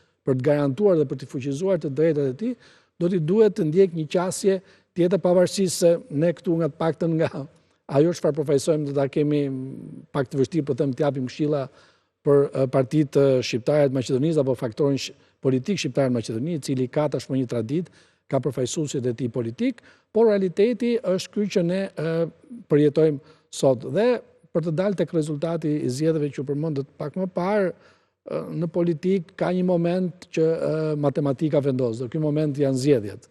Pra deri në momentin që vjen zgjedhjet, një politikan mendon më shumë për strategji apo taktika, po ditën që do ka përballjen në finale, është matematika që vendos dhe çdo gjë tjetër, si thua më pas, lihet në hije. Ajo çfarë vlen të theksohet tashmë është dhe një ngërç që ka edhe vetë Maqedonia me procesin e integrimit. Paktën në procesin e integrimit. Do flasim për atë, do flasim tërësisht në 20 minutat e fundit. Është shumë po diskutojmë për çështjen e leadershipit këtu dhe duket qartë që pas 20 e ca vitesh në drejtimin e BDI-s, por edhe involvimin aktiv të zotit Ahmetit në qeveri, se sigurisht që do të kishte një konsum, ka një konsum, dhe gjithë pesha e BDI-s, gjitha problemet e saj, qeverisja, kesh qeverisja, mirë qeverisja, çdo gjë ka kaluar mbi të. Dhe sido që dhe ishte, pas 25 vitesh, natyrisht ka momente dobësie, por në anën tjetër, do të ishte shumë interesante të kishim një leadership të qartë. Ajo çfarë unë shoh si problem është se nëse këtej te BDI-a kemi një lider i cili po tregon pa mundësi menaxhimit më teshëm ose rifreskim të partisë, në anën tjetër do dukej që të paktën gjatë kësaj periudhe që kur fituan zgjedhjet edhe tani, do të kishin zgjidhur një nga problemet kryesore që lidhet me leadershipin e tyre. Dhe unë personalisht në biseda informale, miqësore, ja kam bërë qartë që një nga sfidat tuaja kryesore si vlen është që duhet të mendoni kush do të udhëheq këtë grupacion politik, sepse nuk mund të shkohet. Por nuk mund të jetë ai që i pari mes barabartëve të jetë ai që merr më shumë vota? Jo, shiko tani, ka një gjë. Nuk mundet tani që tre më të fortët të ndahen dhe të shkojnë të marrin komunat. Për shembull, Izet Mexhiti, nga zëvendës kryeministër, nga një kandidat i mundshëm për ta drejtuar Vlenin, shkon edhe me një copë të vogël pushteti që nuk ka rëndësi a e lehtësoj Mickovski apo jo. Bilal Kasami, pas 2 mandatesh në qeverisin e Tetovës, normalisht duhet të projektonte veten edhe do të sfidonte veten si kryetari edhe i partisë për t'ia lënë dikujt tjetri. Pra këtu nuk kemi edhe mundësinë për të lënë pasardhës. Pra Izet Mexhiti ka dështuar të gjejë një njeri në Çajir. Bilal Kasami ka dështuar të gjejë një njeri në Tetov. Ai tjetri ka dështuar në Gostivar. Pra po t'i shohësh me radhë, liderët shqiptar kanë edhe ca probleme me leadershipin. Dhe kjo në pamje të parë duket normale sepse secili mund të fitojë avantazhi i Vlenit, dhe të marrë diçka. Kulturimi me 3 koka mund të jetë dhe një avantazh i Vlenit në raport me krahun tjetër ku ka një lider absolut. Uroj të jetë avantazh, por ka një generoj energji përballë fuqisë absolute të VMRO-s. Kjo ndarje ky dualizëm apo ky grupacion themi në tresh ka dëshmuar dhe do të dëshmoj një lehtësi manovrimi. Pra kjo është tipike se si mund të përqahet fuqia politike shqiptarëve. Po marrim rastin e ndryshimeve kushtetuese apo çështje të tjera që lidhen me kushtetueshmërinë e drejtave të shqiptarëve apo me probleme të ndryshme. A është më e lehtë për ata të merren vesh duke i përqar apo duke qenë një përfaqësues i tyre? Unë nuk po them që Zoti Ahmeti të jetë i pazëvendësueshëm. Unë nuk po them që cili prej tyre mund të jetë drejtuesi i vlenit. Por shikoni, do jemi prapë përballë zgjedhjeve të tjera.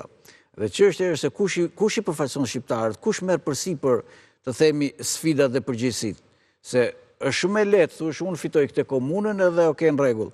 Problemi është se në nivel shtetëror kush do të jetë ai që do të ballafaqohet me fuqinë e që të vjen nga përballë, sepse ka një gjë Ilir, Maqedonia në drejtim të raporteve ndëretnike ka bërë hapa shumë të rrezikshëm mbrapa.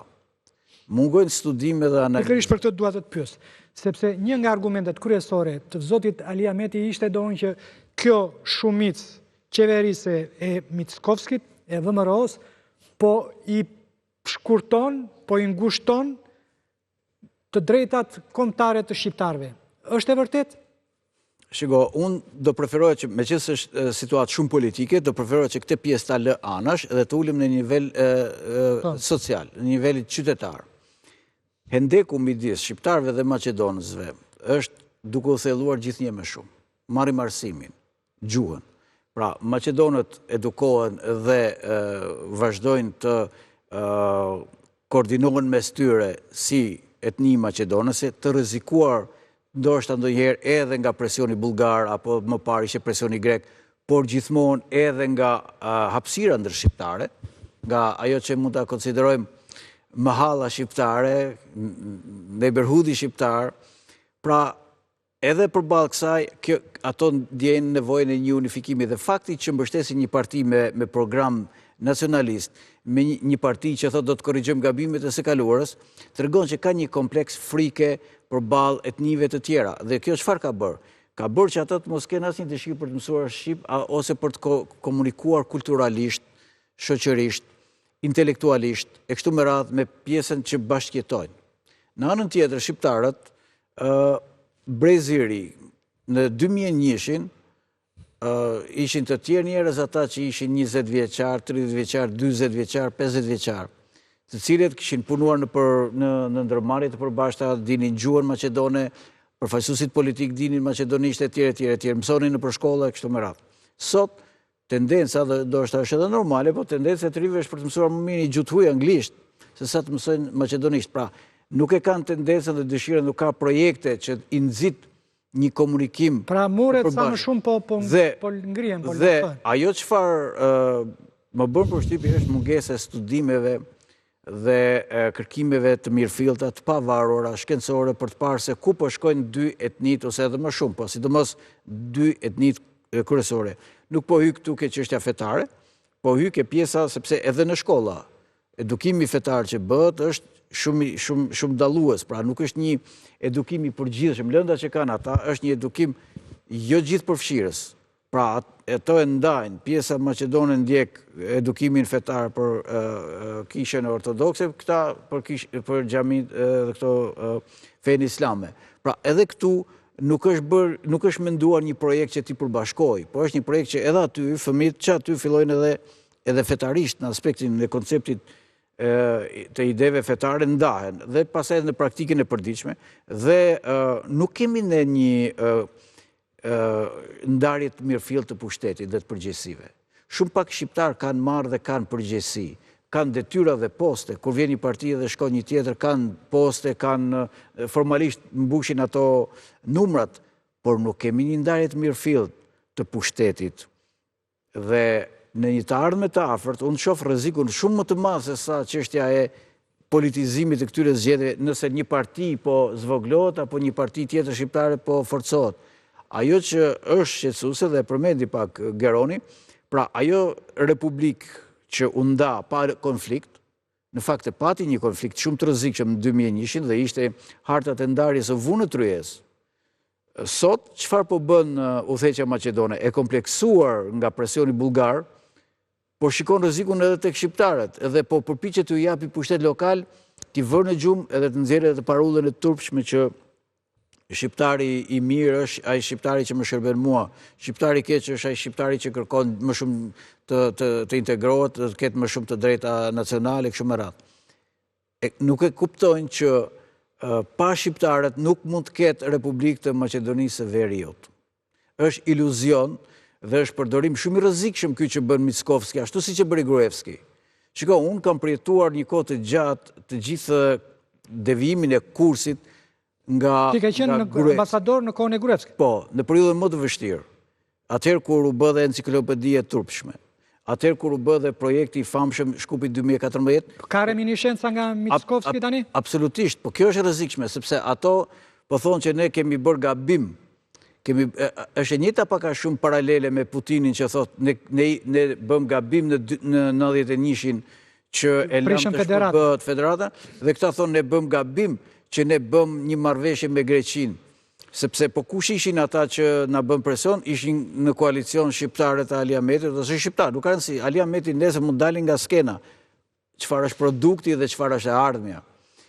Dhe unë rrezikun nuk e shoh nëse një shqiptar ngrihet politikisht apo një tjetër zhvendoset, sepse nuk është asnjëherë nuk është e përjetshme një parti në pushtet. Por çështjet më sensitive që janë në Maqedoninë e Veriut janë marrëdhëniet e përditshme. Pra përditshmëria në Maqedoninë e Veriut është ajo që e rrezikon vetë Maqedoninë e Veriut. Dhe nuk shohim që të ketë projekte të mirëfillta nga qeveria Mickovski, por afrimin e shqiptarëve për promovimin e shqiptarëve në art, në kulturë, kështu me radhë. Pra, duket ajo ndarja që shqiptarët... Ndoshta e ka parimin që t'i lëj aty të ngucur në çajir, aty do të ngjeshur. Po kjo ka një rrezik shumë të madh. Pra, ajo ndarja që tentoi ta bëj Gruevski edhe me figura dhe me mure, me ato pallatet e mëdha që bëri, që e la çajirin si një korridor, pra si një lagje të duke më shumë si një lagje vjetër alla turka, se sa t'ishte një qendër që dikur shqiptarët kanë qenë në qendër. Tërmeti më i madh që ndodhi në Shkup, në fakt, dikush ishte. Tërmeti që u bë shqiptarëve, po, sepse në emër të tërmetit... Deri në atë vit, Shkupi ishte qyteti më i madh shqiptar. Dhe në emër të tërmetit, dhe ju ftoj të studiohen dhe kush t'i studioj këto dhe t'i nxjerri, edhe nga arkivat, në emër të tërmetit dhe të rindërtimit të Shkupit, u shvendosen shumë prona dhe shumë shqiptarë nga Shkupi. Po kjo është një çështje tjetër. Unë po them këtu, jam shumë i sinqert kur flas, sepse për mua është shumë e rëndësishme që Maqedonia të jetë një shtet funksional, një shtet europianist. E qartë. Çfarë po ndodh aty ka tendencë për të bërë pjesë e botës serbe, çfarë është konflikti me Bullgarinë dhe do ta shmangin apo jo, dhe kam të drejtë unë në perceptimin tim kur them domun që raportet e Bullgarisë me Maqedoninë janë si të Greqisë me Kipron, apo janë kombë më vete, janë... Jo rastisht përmenda pak më parë interesin e madh të komunitetit ndërkombëtar për ruajtjen e Republikës Maqedonisë, sepse edhe për shkak të historisë dhe Ballkani, siç thuhet, prodhon shumë më tepër, prodhon histori me tepëricë, dhe Maqedonia është rasti tipik i një republike e cila edhe përgjatë krijimit të saj, qoftë si republikë kur bën në përbërje të ish Jugosllavisë, po edhe më pas kur është përbë, e ka pasur këtë lloj, si thosh, fatalitetit historisë brenda. Pra aty kanë qenë bullgarët që kanë pasur pretendime për shkak të historisë dhe të marrëdhënieve të hershme me Maqedoninë, Greqia po ashtu për shkak të emrit dhe natyrisht shqiptarët që kanë qenë një element i hershëm i atij territori ku sot është Republika e Maqedonisë. Perspektiva e Maqedonisë, veçanërisht pasi u bë pjesë atij termi diku gjeopolitik, diku gjeografik, siç ishte Ballkani Perëndimor, që jo rastisht u quajt -8+1, pra iku Slovenia dhe pastaj mbetën ish Republikët e ish Jugosllavisë plus Shqipëria. Brenda këtij përcaktimi, Maqedonia pati një ngërç shumë të madh lidhur me emrin, që ne e dimë tashmë, i cili e kushtozoi Maqedoninë në antarësimet e disa organizatave. Te i kalua, tani kanë ngërçin me Bullgarin që i vë veton për shkak se duhet të ketë në kushtetut të drejtën e bullgarëve në Maqedoni. Dhe kjo do të i kalohet apo jo? Kjo tashmë është ende si thua ka ngjitur pezull, sepse dhe vetë Bashkimi Evropian nuk po investohet shumë në këtë pjesë, edhe në turin që bëri kryekomisionera van der Leyen, dhe të duket paksa është një paradoks edhe në vetë, nëse kemi parasysh rëndësinë që ka ish rajoni ku ishin Republikët e Jugosllavisë, dhe të lihen konflikte të tilla të ngrira qoftë edhe për shkak të dëshirës së një vendi antar siç është Bullgaria, sepse kërkesat të tilla ringjallin, mos harrojmë që kemi Kroacinë që është vend antar dhe nuk e dim se çfarë raporti do ketë nesër apo Sloveninë apo vende të tjera, për të ngjallur si thua dëshira apo realitetet të cilat i përkasin historisë. Maqedonia e Veriut, në momentin që ne po flasim, pjesën e procesit integrimit e ka ende pezull për shkak të vetos bullgare. Ne dim tashmë që Bashkimi Evropian dhe për shkak konfliktit. Në këto zgjedhje, qa u lat kuptohet? Do t'i pranojnë kushtet e Bullgarisë apo do vazhdojnë? Besoj që qeveria e Maqedonisë, e kryeministit Mickovski, do vi momenti që do të merret me këtë çështje. Pra ajo është një çështje që është mbi tavolinë dhe duhet të ketë një zgjidhje. Dhe natyrisht ndërmjetësimi ndoshta i Bashkimit Evropian mund të bëjë që kjo zgjidhje të kapërcehet, se mos harrojmë edhe një fakt tjetër. Në 2015-ën, vetë ndryshimi i kushtetutës ose përpjekja për ndryshuar kushtetutën e Maqedonisë u bë subjekt një tensioni shumë të madh politik në Maqedoni që provokoi zgjedhje parakoshme dhe edhe madje deri dhe konflikte në brenda arenës politike maqedonse. Kështu që nuk do jetë kaq e thjesht edhe përcaktimi. Madje ne dim tashmë që një nga arsyet që VMRO të punë erdhi në pushtet, erdhi pikërisht me këtë premtim, që nuk do ta shtynte më tej këtë kërkesë të Bullgarisë përkundrejt një premtimi që kishte bërë Lidhja Social-Demokrate e Maqedonisë. Por e përmend edhe pak më parë, kjo për faktorin shqiptar, pra ngecja e procesit të integrimit të Maqedonisë Veriut përsa i përket antarësimit në Bashkimin Evropian, është një kosto që e paguan edhe faktori shqiptar atje, sepse çdo avancim, çdo ecje më tej e Maqedonisë nënkupton edhe për shkak të grup kapitujve, veçanërisht ato që lidhen me kriterin politik të drejtave të njeriut, për të gjithë elementet që nuk janë të shumicës, ka kritere të tjera. Nga kjo pikpamje, besoj që edhe zoti Ahmeti ka bërë të mundur dy herë të provokoj zgjedhje, një herë kur Maqedonia nuk u pranua në NATO në 2008, dhe herë më pas edhe lidhur me mungesën e refuzimit për të ecur përpara në procesin e integrimit, kështu që unë gjykoj mbas këtyre zgjedhjeve, qeveria e zotit Mickovski, nëse nuk do të shkojë në zgjedhjet parakoshme për të kërkuar një fuqizim të shumicës së tij parlamentare, gjëse unë në gjykimin tim nuk e shoh paktën të mundur ose të arsyeshme që ai ta bëj në këtë moment, do t'i duhet të rikthehet këtij momenti, sepse edhe elektorati maqedonas, përtej faktit që ka pasur shumë kundërshti në raport me qeveritë paraardhëse, mos harrojmë që një nga temat më të mëdha të debatit politik në Maqedoni, edhe në zgjedhjet lokale, ka qenë korrupsioni. Madje edhe midis partive shqiptare ka pasur akuza të ndërsjellta për mënyrën se si janë sjellur ata gjatë momentit që kanë qenë në qeveri, por edhe brenda partive politike maqedonase. Ndoshta mos harrojmë edhe këtë element. Kështu që unë gjykoj që momenti që zoti Mickovski, qeveria e tij, do të rikthehet çështjes së integrimit, pra që ka ngecur me vetën bullgare, do të shikohet se çfarë kapërcimi ai do të bëjë. Ndërsa përsa përket pjesës me Rusinë, unë gjykoj që vetë Republika e Maqedonisë së Veriut, edhe për shkak pranisë të faktorit shqiptar atje, nuk besoj që mund t'ia lejoj vetes të bëj kthesa të tilla. Më fal, në vim të kësaj, më vjen keq të them, po Republika e Maqedonisë së Veriut sot është në një influencë dhe ndikim shumë të madh të Aleksandr Vučić. Ndikime mediatike, ndikime të tjera, deri dhe marrëdhëniet financiare. Ndikimi rus sigurisht që është nëpërmjet kanalit serb dhe të gjendur përballë presionit bullgar, me sa duket njerëzit e VMRO-s, Mickovski mendon që në një aleancë me Vučić mund të krijojë një baraspeshje dhe mund të mbaj gjallë fuqinë e vet politike.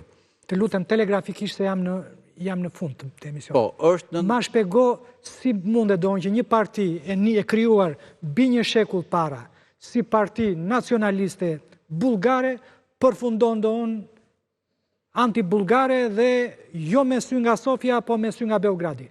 Qa ka ndodhur? Qiko, është thjesht kompleksi, ty ata duhet me mbajt shtetin kështu si që është. Sepse kjo temë do një emision më vete, Ilir, të ta shpjegoj se sa delikate... Aty shkon partia, shumë e thjeshtë. Jo vetëm partia, po sa delikate është, sepse duke qenë aq të lidhur, njohja e kërkesave bulgare, në një farë mënyrë është bën gjithë retorikën dhe gjithë platformën mbi cilën është ndërtuar kjo VMRO e viteve të fundit. Sepse ajo VMRO që ti mendon ishte që me Gjergjevskin që humbi dhe u tret si parti, partia e re u orientuar tek një Maqedoni e Maqedonasve jashtë ndikimeve bullgare, shqiptare, greke. Tani, në qoftë se pranohen ata... Regjia, ju lutem më lidhni me Kreshnikun se nuk do pyes ambasadorin se do m'japi përgjigje politikisht korrekte. Kam një element shumë të rëndësishëm. Jo, më dëgjoj të lutem don. Ka kom Maqedonas zonë, apo kom bulgar? Qa është ajo? Qa ka ndodhur? Qa është kjo alkimi që ka ndodhur aty? Që duket se është thelbi i gjithë shkaje? Që niset donë me sy nga Sofia dhe përfundon në sqetullat e Beogradit? Problemi më i madh është që shqiptarët atje nuk po mund të realizojnë atë që po bëjnë Maqedonasit, të cilët kanë edhe krizën e identitetit tyre kombëtar dhe gjejnë si mekën e tyre Beogradin, ndërsa shqiptarët nuk kanë mekën e tyre Tiranën, shtetin shqiptar. Dhe Maqedonasit janë treguar shumë strategë dhe të mençur në politikën se si kanë ndërtuar shtetin e tyre, duke qenë shteti i vetëm në Ballkan i cili nuk ka decentralizuar pushtetin lokal, qëllimisht duke orientuar shqiptarët drejt bajraktarizmit dhe provincializmit të tyre, i kanë lënë ata dhe i ushqejnë ata me pushtetin lokal në katundet e tyre, por nga ana tjetër, pushtetin lokal, ndryshe nga Shqipëria, Kosova, Serbia, Malezi apo Kroacia, nuk e kanë decentralizuar dhe pushtetet lokal, komunat atje janë shumë të varfra, detyrohen që të aplikojnë për fondën qeverinë qendrore. Pushteti Maqedonas në Maqedoninë e Veriut nuk i ka afruar shqiptarët dhe t'i ketë bërë pjesë e ndarjes vendimarrje në pushtetin qendror, po i ushqen ata me kockat e bajrakut dhe feudalizmit tyre nëpër komunat në të cilat ata janë përqendruar dhe kështu ata i kanë lënë të prapambetur dhe sot jemi në një realitet. Jo, pyetja është mirë ja jep kockat, po kap se i han kockat. Se për shembull mundet donë që mos vetë kërkoja ligjin, kur kishe donë fuqinë vendimmarrëse dhe bllokuese të shumicës, mund mos kërkoje donë le të themi ligjin e kazinove ose të fatit. Po të kërkoje ligjin e gjuhës shqipe apo jo? Ja kanë arritur qëllimit, pra ata kanë forcuar shqiptarët që kanë në kontroll. Falenderoj ty, falenderoj të tretës ftuarit në studio dhe ata të pjesës së parë. Ky ishte emisioni për sot. Rishjemi të hënën tjetër. Natë e mirë gjithëve.